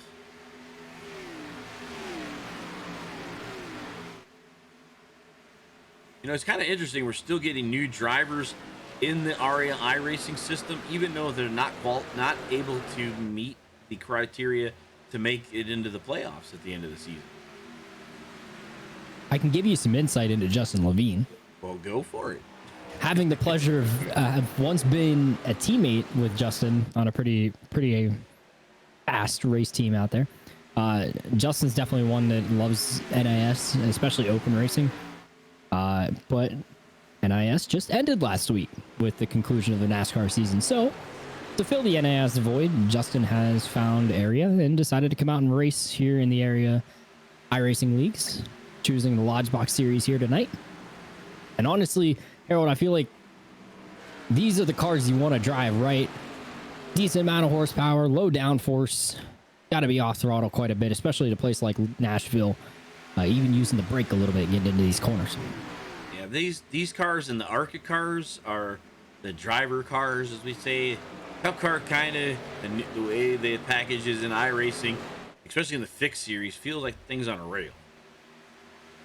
But that giant spoiler on the back, absolutely. Though, something you will get to see tomorrow night in the Sim Speed Shot Cup Series is we will have high horsepower, low downforce here in Nashville. Somebody in the wall there looked like Garrett Grant in the number 5. I was about to say something that the new cars, at least what we know from the iRacing system, because I have broadcast a few of the new Cup Series that's coming out next season for NASCAR. And we were covering a multi-class NASCAR Daytona race, and they don't even dance at Daytona. And what I mean about dancing is the cars move and they shimmy, and that's usually what causes the big one at Daytona is that side to side, that kind of jumping a little bit around. And the new Cup cars don't even do that. So I'm not sure if they're gonna. Hopefully they'll be able to adjust that, because I just find it hard to believe that the car is that stable that it doesn't move around at such a high race track as Daytona and Talladega. But we'll see. Something we might get to see perhaps next season in the area iRacing's Cup Series. You know what I'm talking about with all the dancing that they do, like Daytona. Oh, absolutely. Absolutely. And drivers got to learn how to give and take at those racetracks and give a little bit extra room, and then you got to know who you're racing against. That's the only reason I am happy with, Levine, being a guy that races officials. That's the one that I didn't like about racing officials is you don't know the guys that are around you, so you really don't know who you can take chances around. Like that move that we saw Stewart do on Hearn. I would never do that in an official race because it usually won't end up well. That's something that the beauty of top and second split are able to provide is you do see a lot of the same faces. Well, I will speak on experience from that one myself, Harold, not to gloat, but I'm a 2.5 guy. I don't get to see the same drivers every week. It gets a little different when you get closer to the top. I will tell you that. We're just past halfway here in the Lodgebox Series race at Nashville, the Nashville 185. How about we go through the field here on One to Go Studios, starting with our leader who's quickly being caught by the second place. We'll go with Nate Stewart in the number 88. Apex Action Chevrolet for Lowline Racing. Nate getting his, I believe this is his second start now in the Lodgebox Series, and already he's showing his pace after Dover not being a great showing for him, but still a good one nonetheless. And then we'll move back to second place here, the man who has chased him down now, Cameron Hearn in the 15. Now with Infinite Gaming, new team, new colors on that number 15. Still the same fast driver, going for 5 in a row. Connor O'Krezik's moved himself up to third. He's joined this battle for the lead. Driver from Go Slow Racing in the number 14. Then we get back to Fredericksburg, Indiana's very own David Weishart with the same Speed Shop colors on his car tonight in that number 2. Currently in the 4th spot. And then Alan Elwood has made his way back into the top 5. 49 car has finally recovered from taking the extra stop for fuel. He is a little better off than most drivers on fuel, so something to watch for throughout the night. And then my buddy Justin Levine here, making his Lodgebox Series debut, currently rides in 6th. In the 7th spot, James Scioli, because he's trying to get underneath that 12 here in that sponsorless 7, and he does take the spot away from Levine. You got Garrett Grant in the Northern Capital 5 car, currently in 8th spot, New Albany, Indiana. Michael Larch in the number 6 for JW Racing, and he's currently being shown in the 9th spot. I must have just passed Shane Wolf, and Shane Wolf is in the 10th spot. Here is Samson Motorsports, Northern Capital Metco Tools, and that's the round of your top 10 at the midway break. Shane Thieren 11th, Seiden Fodden running in 12th. Look at this run for the top 4, as we have the 14 Connor going from 3rd O'Krezik all the way to the top. has found the lead. And Harold, I'll tell you something that we didn't notice earlier on. Connor O'Krezik has fresher tires, only 2 of them compared to our 2nd, 3rd, and 4th place runners. O'Krezik making a stop under the previous caution. for 2 tires, 9.6 seconds stationary in the box. So tire strategy being played here for the 14 does get him out into the lead here with 60 to go. Well, you know, he could have been marred back in the field, and using this as the opportunity to get up to the front with a 2-tire stop with 20 laps fewer on those right side tires. I'm assuming he would take rights, right, Harold? Like, oh, contacts there from Cameron and I'm Nate. making that assumption because I don't know why you would take left tires if you're only going to take 2. I was not sure how 2 tires would play out, and Okresic, I'm assuming right sides to make sure he can get the car to continue to turn. Looks like it's paying off for the 14 right now. He's able to start driving away. Cameron Hearn finally got back by Nate Stewart right there. So it would have been a lap Hearn, 60 pit stop for him if you had an opportunity to check, but you know, if not, we'll just make that assumption they're right sides. I can do some dirty work for us behind the scenes here at One to Go Studios, while you guys get to enjoy Connor Okresic's Stretching 3/4 of a second lead over Cameron Hearn. But Cameron Hearn, like I said, just got by Nate Stewart right there, Harold, and I feel like that's pretty important for the 15. Back here with the 19 of Rick Christensen. You know, right now, everybody on the track is on the lead lap from 1st to 22nd with D. Gagliano, who is about 12 seconds behind the race leaders.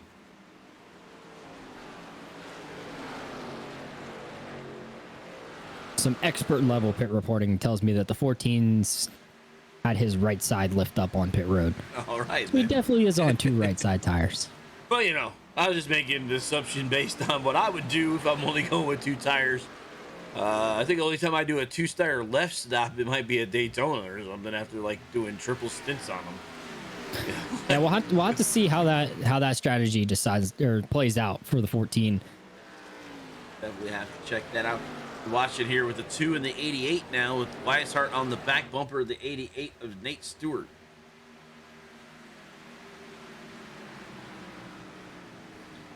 Down he goes underneath Stewart, who was leading in the beginning of this. I think he might have used up too much tire there.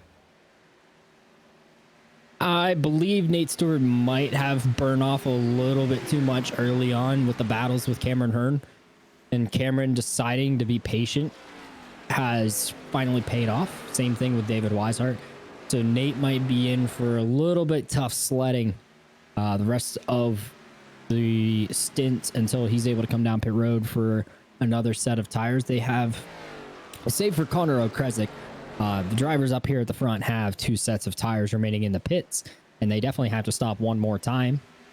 Actually, looking at it here, Harold, most of the drivers, save for Alan Elwood and Connor Okresic, most of the drivers inside the top 15 are not too far away from our pit window. 46 laps on their tires and fuel so far. Do remember, though, they did save quite a bit under those couple yellows we had since they put those tires on. Yeah, I'm thinking they're going to be trying to get it as close to 100 as they can and then come down with 40 laps to go and make sure they have enough fuel to pack out and force a full 4-tire change. Harold predicting pit stops in 13 laps.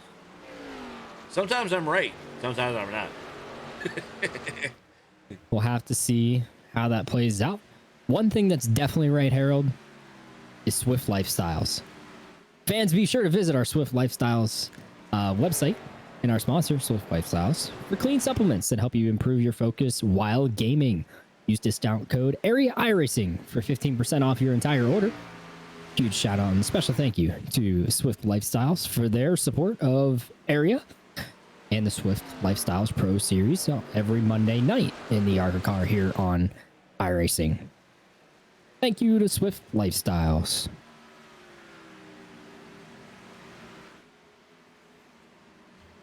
We got Kresic continuing to lead the way, 1.1 second over Hearn.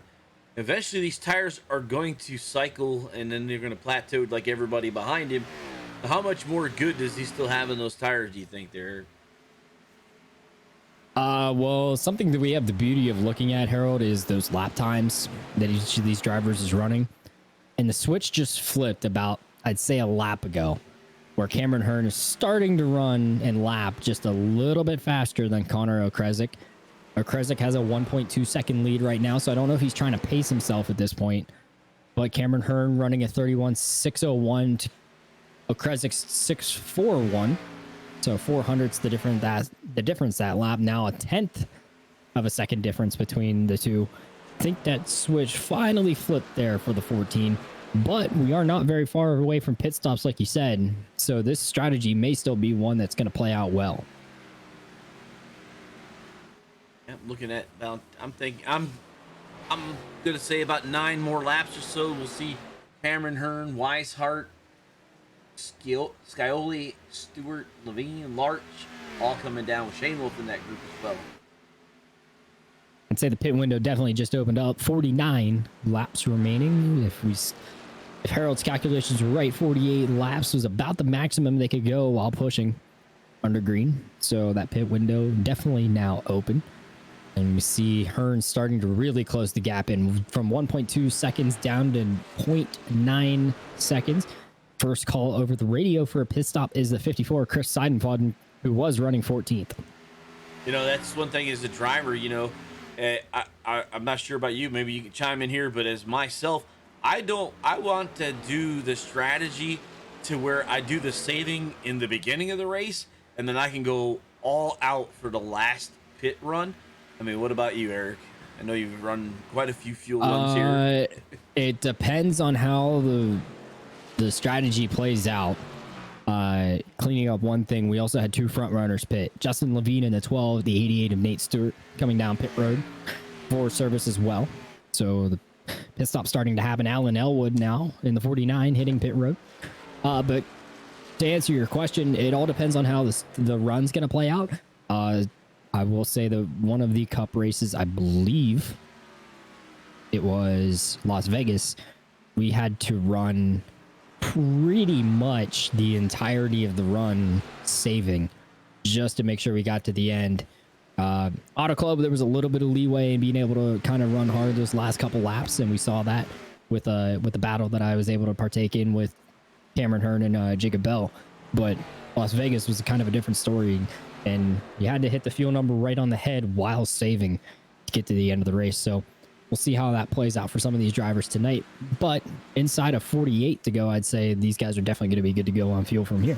Yeah, Doyle, Robertson, Elwood, Stewart, all coming back. Here's the 14 of Connor Okresic with Hearn, and looks like Weishart came with him. Top 5 just all pitted right there, except for Michael Larch.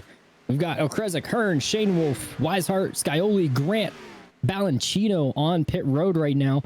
So this is going to be the money stop for most of these guys. Shane Wolf also elected to stay out on 55 laps, and Christensen at 50. Everybody else down in the 30s, so they got a little bit of a leeway, but Larch, Shane Wolf, and Christensen are going to have to look at coming in soon to not give up a lot of track. So here comes Larch now. Maybe he was trying to get out there to lead a lap, and behind him, it's coming in. Who's that? That was with him. Shane Wolf coming in as well. So there's Theron and 37 laps, and now he's running in the top spot. Do remember here in the Lodgebox series, you do earn a point for leading a lap. So earn an extra bonus point if you lead the most laps in the race. So something that Connor Okresic is hoping to do with the strategy he played. Now he's going to pass the current leader, Shane Theron, and get himself unlapped. Is the 14 of Okresic. And he is just ahead of Nate Stewart, who was the first of our front runners to flinch to pit road. So Okresic able to maintain the effective lead once the pit cycle ends. But of course, a caution can fly at any time. And then hopefully at that point, you know, if you're a driver that pitted early, that you're on the tail end of the lead lap and can get your lap back, as Shane Theron is just going to get out of the way to let Hearn and Elwood go by, and Mr. Weishart as well, the number 2.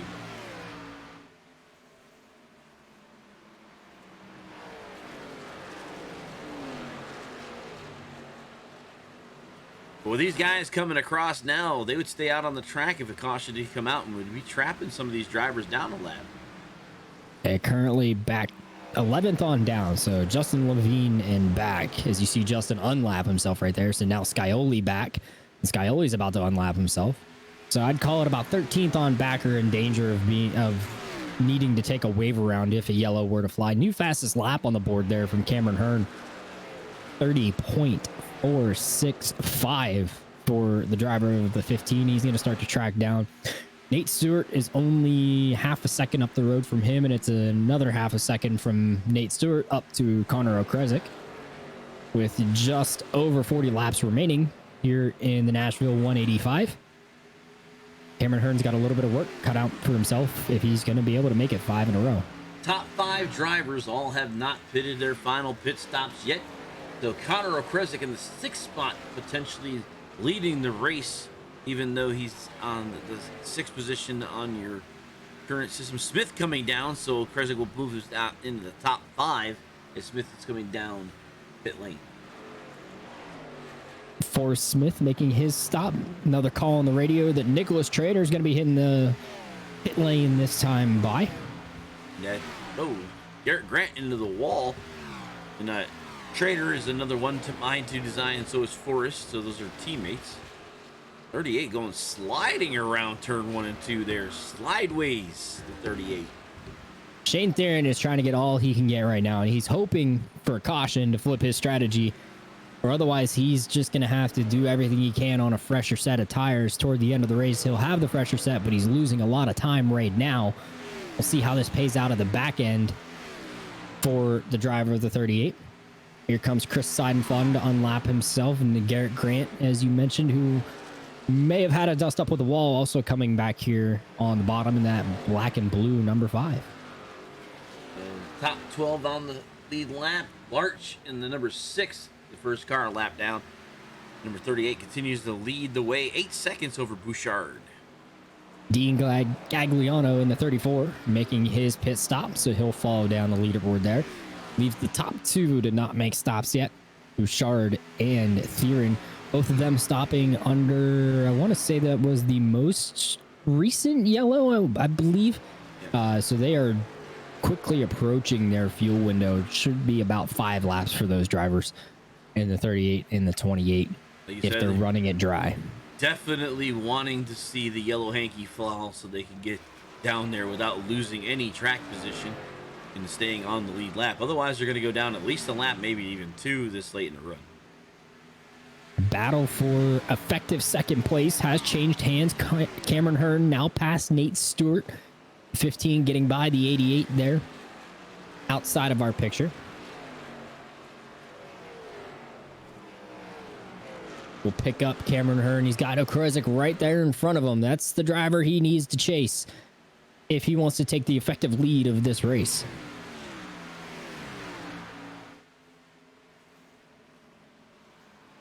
And number 38, it's Shane Theron, 19 seconds ahead of O'Kresick in the 14 car.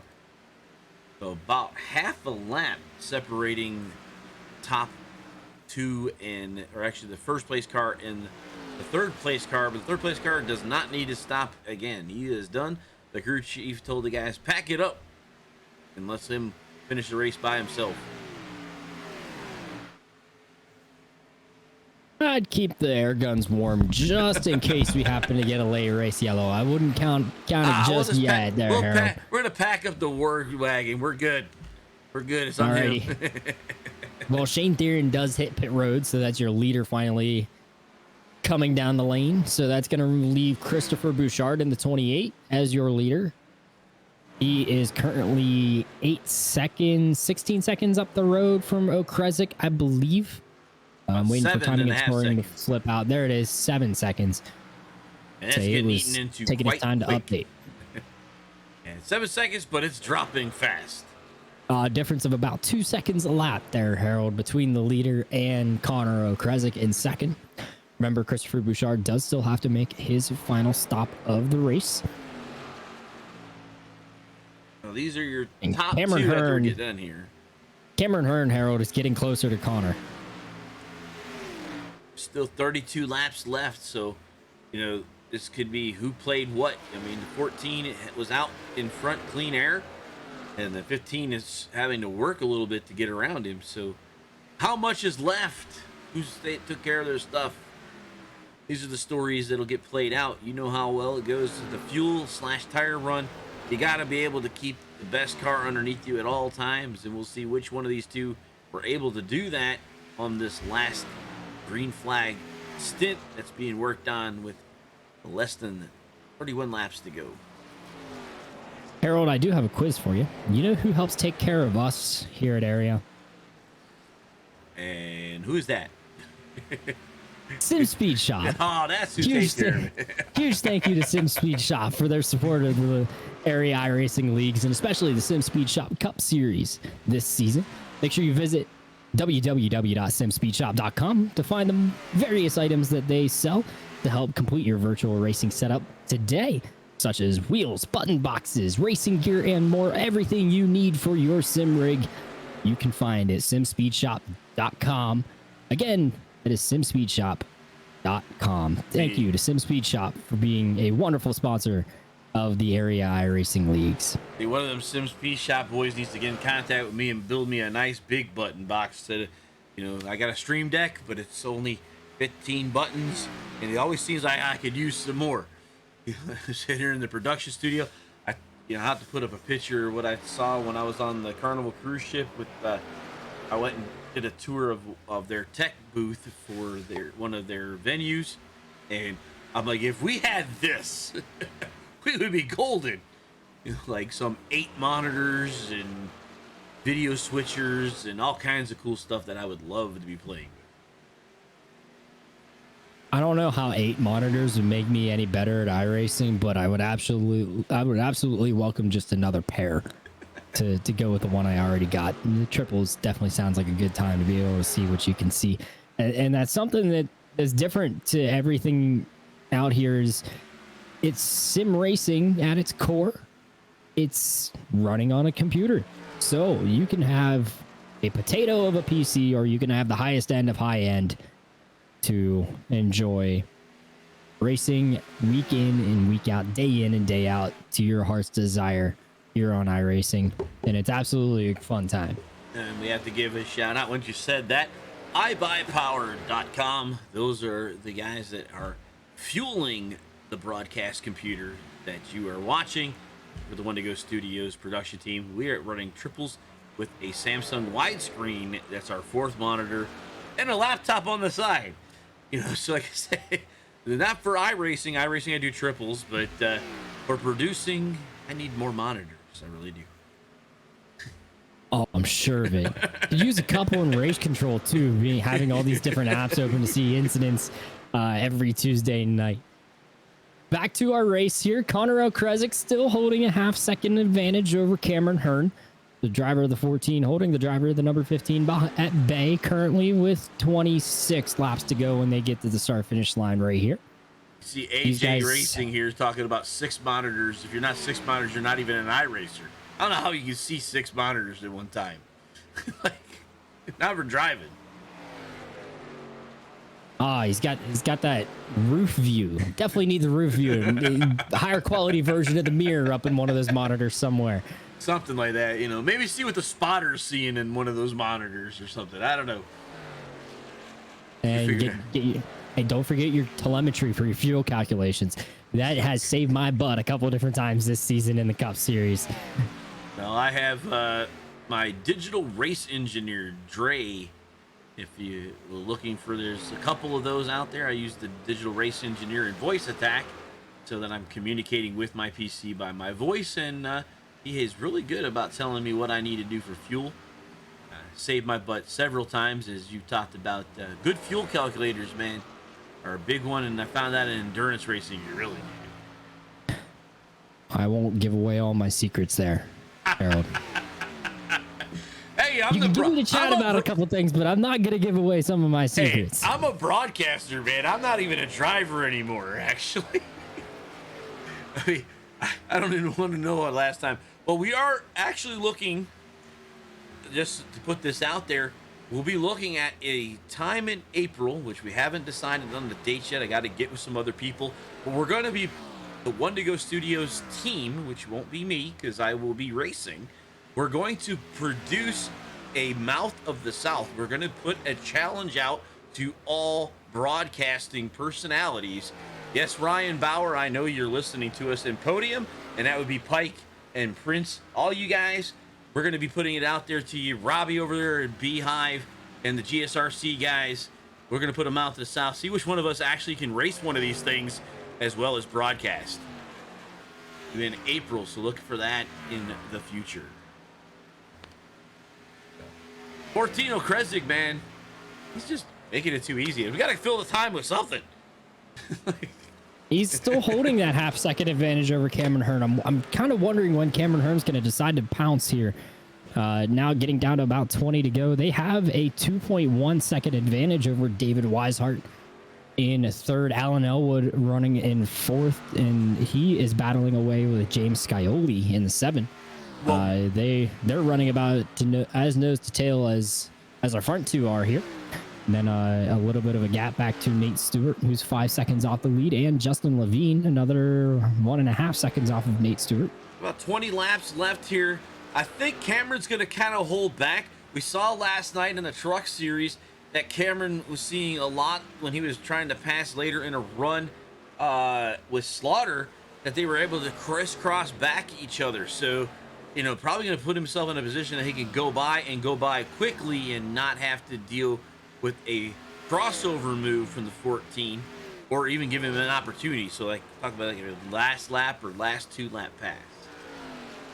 Well, we saw what Cameron Hearn was willing to do last night. If you happen to tune in, think very much back to the 2008 Kansas race with Carl Edwards and Jimmy Johnson. We saw Carl do something spectacular. Cameron Hearn channeled that yesterday in the Northern Capital Truck Series, and nearly pulled it off for the win. The wall just drug him back a little too much, and Brad Slaughter Jr. was able to hang on for that one. Actually lost second place to Garrett Grant, if I remember right as well.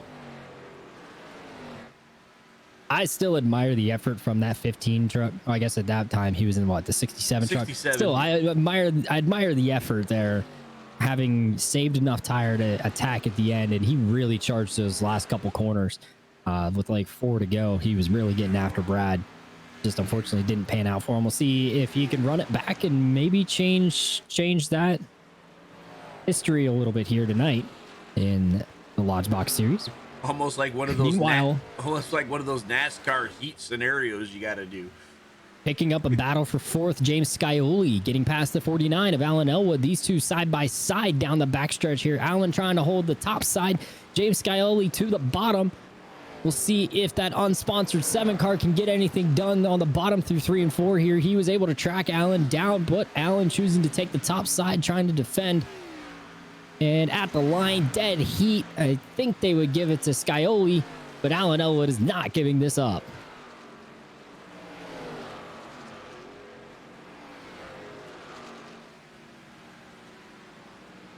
Seven now gets in front of the 49.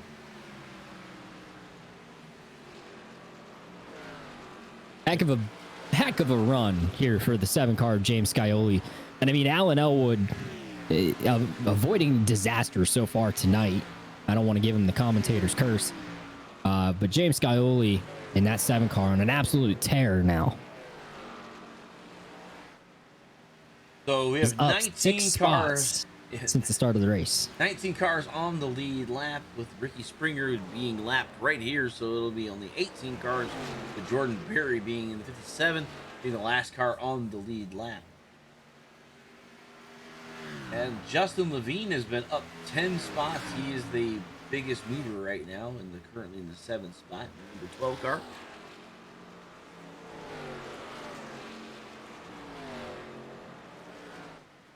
We're down to 15 laps to go.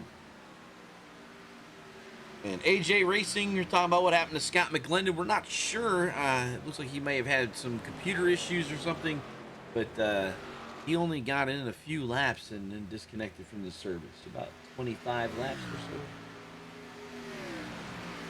Or not even that, 15 laps it looks like. That's all he got in.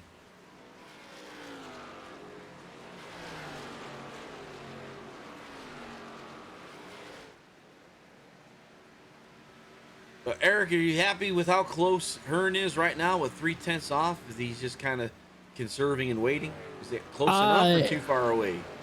As a spotter, I'd be coaching him, trying to get him there. From an entertainment standpoint, it's pretty interesting to see that he hasn't been able to close the gap down more, but they are on about 30 lap old tires now, and the tires are dead even between them, save for their differences in driving style because they both pit on the same lap. So something interesting to see is whether Cameron Hearn does have enough saved in the tank. He does. I mean, Kresik's running an interesting line here, Harold. He's holding it right about on that first seam. So perhaps the groove has moved up the track a little bit. Cameron Hearn is still trying to get to the bottom and get the nose in clean air. Even trailing so closely, he's trying to get something done here to track the 14 down. Bury up and the lapper's not doing him any favors right there. They tried to keep it up against the wall, but didn't do a really good job of that. Cameron Hearn was talking last night about finding something late in the race. I wonder if he's able to do that now, as he's trying to stay real within striking distance of a Krezik. And he's about 4/10 back now. Came back a little bit because of the lap car. But it's interesting. These guys were the front row starting the race tonight.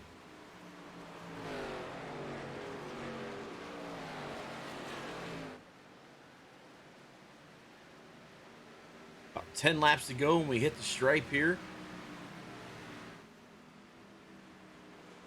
Gap is starting to widen back out a little bit here, Harold.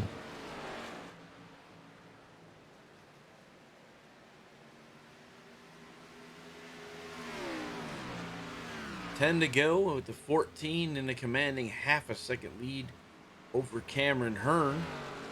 You don't see anybody in front of that 14 to cause any issues as of right now. The battle heating up for 6th place right now. Justin Levine in the 12 has closed down on the 88 of Nate Stewart. I think this might be our closest on-track battle right now between the 88 and 12. Just inside 10 laps to go. Looks like Justin has the same tires as Nate, both pitting on the same lap as well. It's just a matter of whether he has enough left on his tires to be able to attack the 88.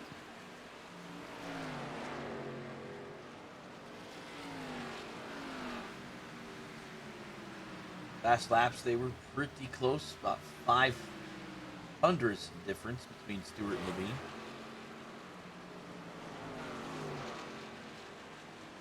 Tell you who's impressing me the most still right now is that number 7 of James Scioli. He finished, get this, Harold, he finished 18th at Dover 2 weeks ago in his debut here in the Lodgebox series, and he absolutely is showing pace that was not shown at Dover.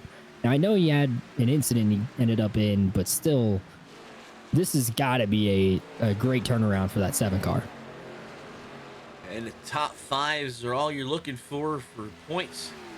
I know Scioli won't be running for the championship. He had his debut last week. But it's always good to put it in the top 5. It's a good night. Anytime you can put a top 5 in. We started with 26 drivers. The top 5 in the top 20% of the race.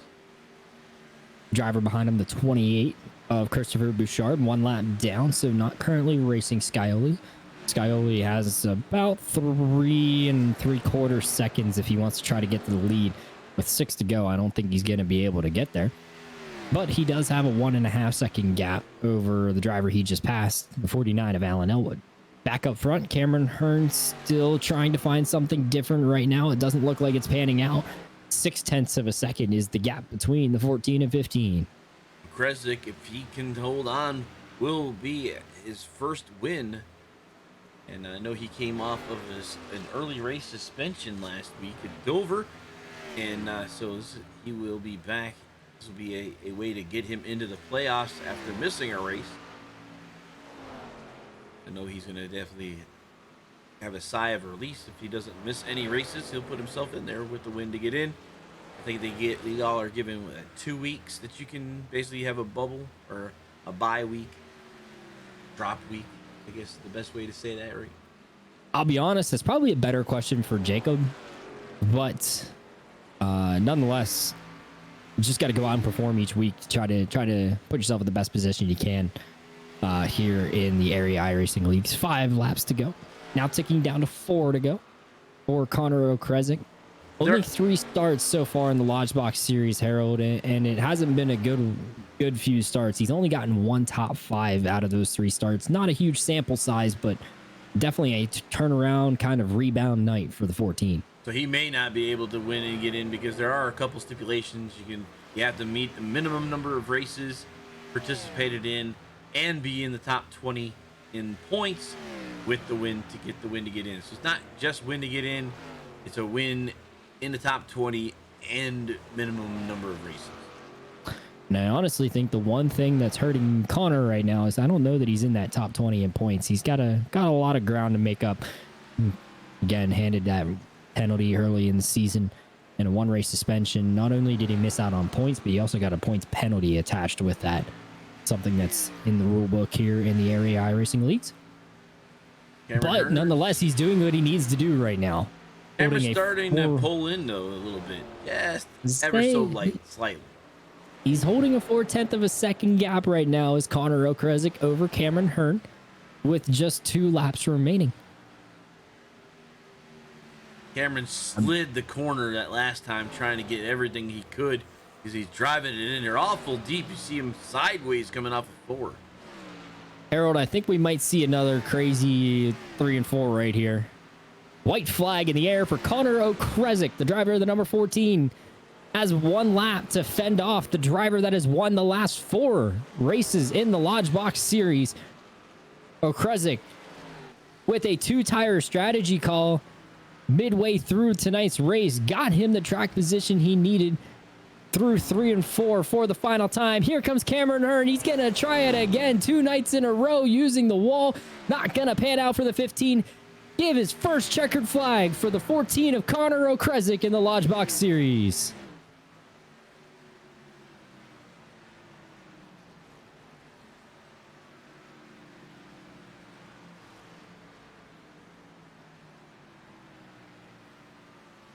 And finally, someone is able to dethrone Cameron Hearn from the top step of the podium in the Lodgebox series. Connor O'Kresick, with a great strategy call mid-race, is able to take home the checkered flag tonight. We'll get to see some celebrations and get the chance to chat with our top 3 finishers tonight, coming up in just a few moments with our post-race segment.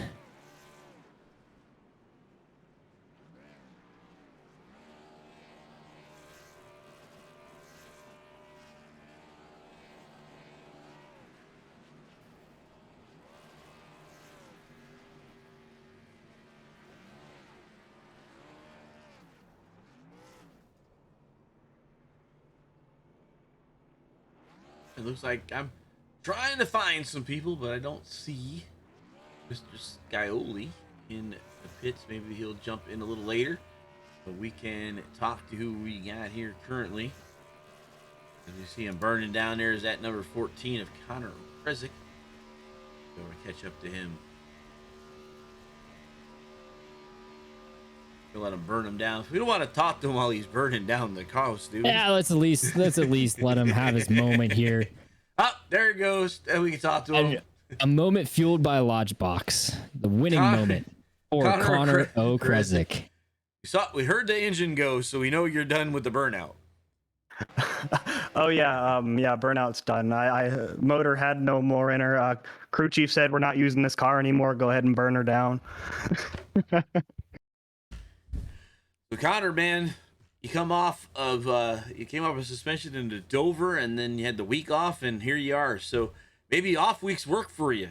Got a first place win, and your first win in the third driver or the second driver, not Cameron Hearn.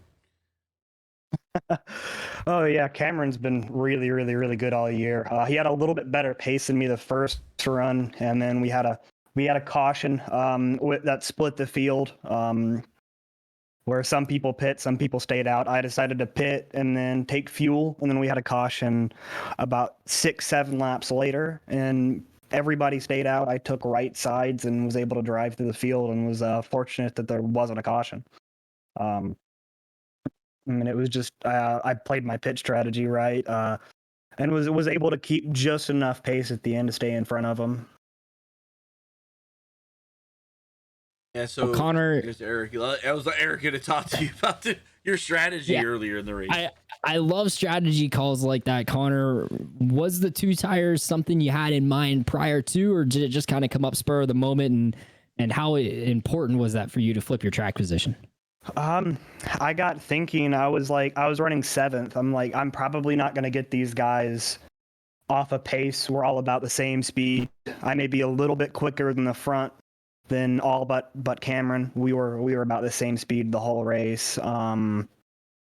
So I decided to make the right side call. I didn't want to take 4 tires just in case there was a late caution. That I knew if there was a late caution, I wasn't going to win the race, but I could at least have something to defend with and not go to dead blast. So that's why I picked right sides. And yeah, I mean, I guess a week off never hurt anybody. Seemed to be really good. I knew I was in a must win because of I mean, all the dumb stuff that happened beforehand. It was just dumb, but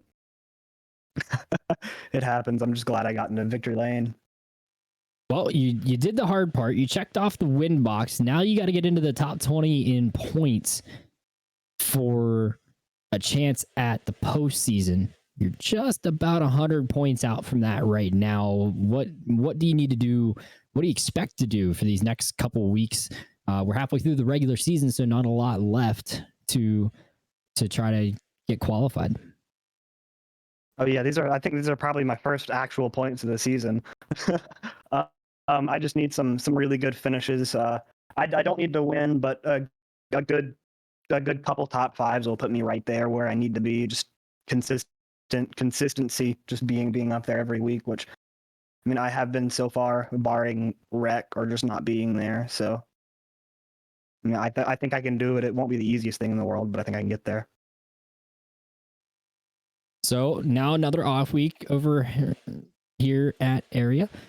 Get the holiday off, and then you get to go to Daytona Road in the Xfinity car. How good are you turning right and shifting gears compared to how well you performed tonight? Not as good as my teammates. I feel like Ricky Springer will probably be the favorite. Ricky Springer, Alan Ballacino, but I'm pretty good. Hopefully, I'll be right behind them in 3rd. Maybe I can get another win. Shouldn't be too bad though. Alrighty, well, before we let you go, Connor, who helps you get it done week in and week out on that number 14 team? I mean, Cito, this whole Go Slow Racing team, he's a great bunch of guys. I mean, Nexus Esports, when I'm not running these races, they help out a lot. We do some stuff in the Coke series. That's always fun. But yeah, and I mean, Race Late for putting together the team. I mean, that's about it. Alrighty, well, that is your winner tonight. The man who finally dethroned Cameron Hearn, Connor O'Kresick, taking home his first checkered flag in the Lodgebox series. Harold, I believe you now have a chance to get a hold of our second place finisher, Cameron Hearn. Hey, Cam, you're in the booth with Harold and Eric. You got that Infinity car. It's second. It's one better than last night in the Truck Series. Yeah, luckily I didn't lose too much time hitting the wall in 3 and 4 this time. And it looked like we were calling it that you were going to get close enough and try that slide through the outside of 4. Again, you didn't disappoint. You did give it to us. It wasn't for the win. Maybe tomorrow night you can try again. But you were dead fast here. You were winning 4 in a row. So this is not going to be 5. So you're just short of 1. But you're definitely put yourself in a good spot to make the playoffs as long as you're here every week. It's going to be hard to pass you in points. But tell us a little bit about your race. The 14 did a 2-tire stop in one of the multiple cautions we had in the first half of the race tonight. Yeah, we had a long green flag run. I think the first caution came out lap 40. and I was up front and had track position, and nobody in front of me, clean air, which is huge here. And I definitely did not want to see that caution. And I've probably won some races based on pit calls and pit strategy. So Connor was fast all night, though. He took those 2 tires and kind of got away from me, and I was gaining him back a little bit before pits. And he got off pit road really good. And once I got to him, we're so evenly paced. I was losing the nose in 3 and 4, and I was making up time in 1 and 2. I just don't think I had anything for him in terms of getting to him and getting by him. It was hard enough to get to him. So congrats to him. He's had some bad luck and caught some stuff this season. So it's nice to see him show his potential tonight. And also want to give a shout to Rick Christensen, my teammate tonight. He's the one that didn't work out that way, but in terms of fuel mileage, how many laps you can go on fuel, about 49 laps, and how much you need to clutch it and stuff like that. Give a shout to him and Garrett Heath with the paint scheme and the team owner. All right, Cam. So who else you want to thank for your podium number 2 finish tonight? Man, of course, you guys at the broadcast. I can't wait to watch it tomorrow. And just Garrett, Rick, Infinite, all the basically all the sponsors week in and week out that show up, in the admins tonight. I think we only had one guy doing it, so appreciate him. And Lodgebox, Swift Lifestyles, Some Speed Shop, and Northern Capital. Northern Capital's been huge the past few years, and as well as Some Speed Shop. But it's also cool to see some new sponsors step up. Just appreciate all the guys show up week in and week out. I think it was pretty much a clean race overall, and hope everybody has a good Thanksgiving. Shout out to my dad, probably my biggest fan. He watches every race that I do. Tonight, my wife is watching, and the one time she's watching the race, I don't win. So we got to talk about that. But just hope everybody has a good, happy holidays and stay safe, and look forward to seeing everybody back in a couple weeks. And 2 weeks from now, we'll be at the Daytona Road Course and get to see you turn right and left with that track. Yeah, it'd be interesting. It'd be a cool change. We've had a lot of variety of tracks, which is awesome. I'm looking forward to it. And I think there'll be some usual suspects and maybe some guys that can show the road skills. So I'm looking forward to that. All right, Cameron Hearn, your second place driver for tonight at the Nashville Superspeedway for the Nashville 185 for our Lodgebox series. So we're going to jump over to our third place driver, who Eric's got at our unsponsored number 7. James Scioli, you pulled one off after what was probably an abysmal debut for you 2 weeks ago at Dover. We watched you come from 10th to 3rd, passing David Weishart late to snag a podium spot. James, how did you get that done in the closing laps? I was good on the long runs all day. I was hoping that it was gonna come down to one, and I got it. And I kind of burnt my stuff off passing a couple guys there before I got to David, but was able to stick it on the inside. He gave me lots of room, and I didn't have to rough him up too much.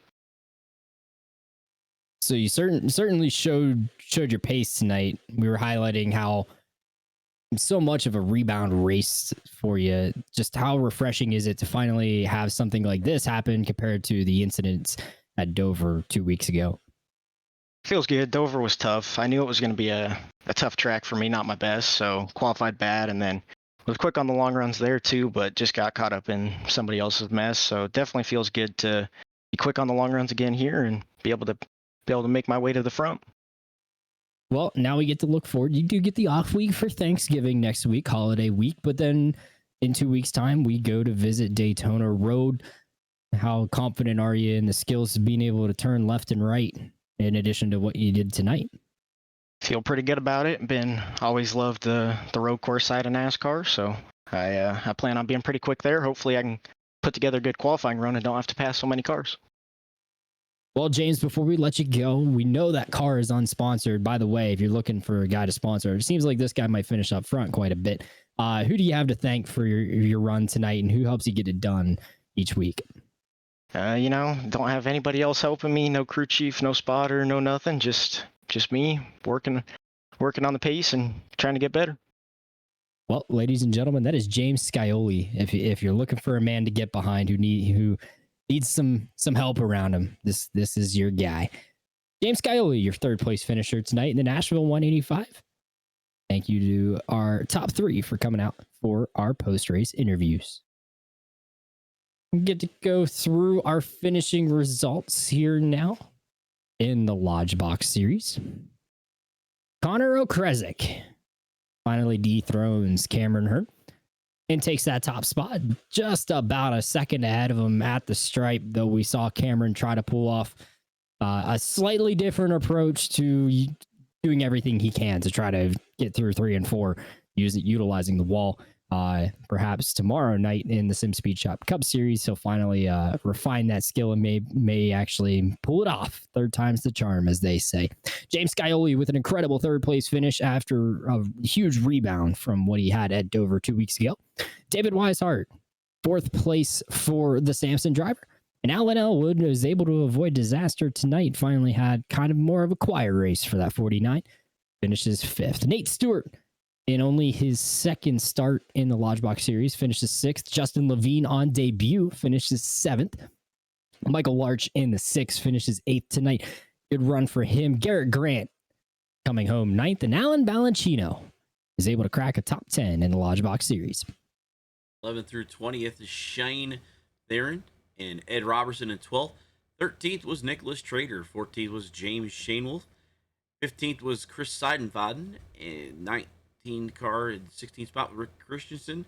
And Lane Doyle in the 17th position in the 32 car, the last car on the lead lap. Cars a lap down were the number 28 of Chris Bouchard, Jordan Berry, and Ricky Springer.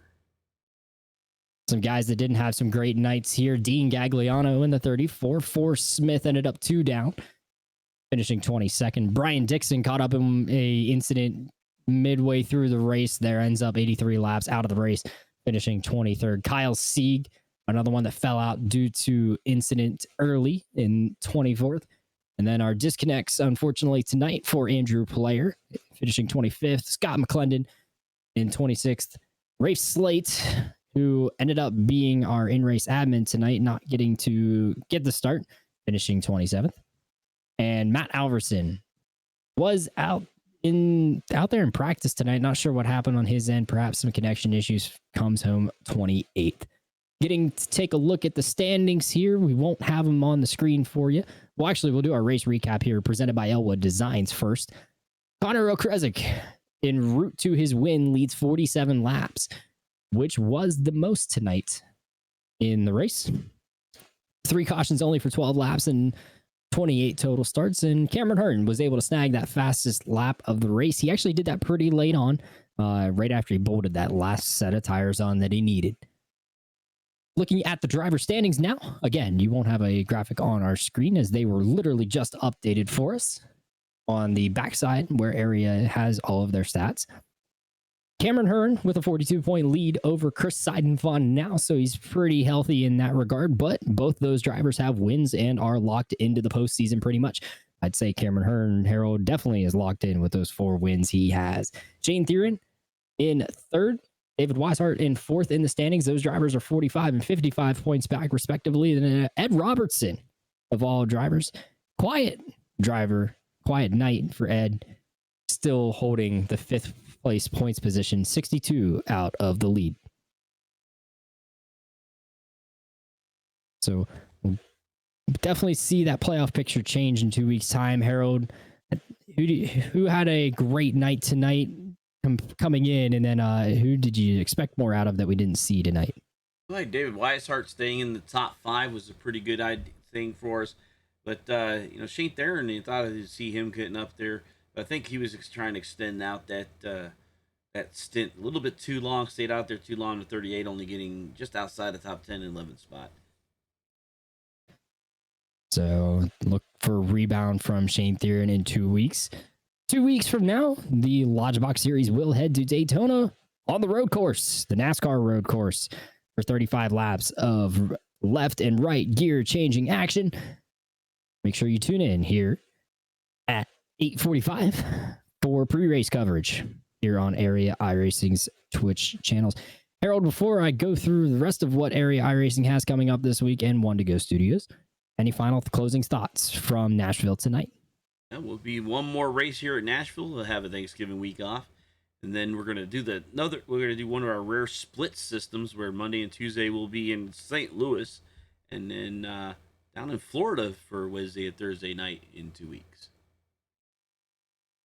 Absolutely. Tomorrow night, the Sim Speed Shop Cup Series in the Area iRacing Leagues kicks everything off from Nashville, the final race in Nashville for the week. Here on the Area iRacing Twitch channel, coverage of that race. Pre-race starts at 8:45 as always. You'll see maybe yours truly out there in the field. Definitely yours truly out there in the field tonight. Hopefully we can pull out another win. I'd like to get the momentum rolling again. But like we said, 2 weeks. So we get an off week next week for the holiday. And then as Harold highlighted, the Swift Lifestyles ARCA Series and the Northern Capital Truck Series will head to Worldwide Technology Speedway. Whereas the Lodgebox Series and the Sim Speed Shop Cup Series will visit Daytona Road Course for I believe our first road course of the season in those series. So definitely going to be fun ones to watch. Catch all the action Monday through Thursday, 8:45 p.m. for pre-race coverage. For Harold Darner in One to Go Studios, I'm Eric Wineland signing off for the night, saying thank you very much for tuning in. We will see you all tomorrow night. Harold will be speaking to you tomorrow night. I will see you out there on the racetrack. Enjoy the rest of your evening. What an exciting race brought to you by One to Go Studios.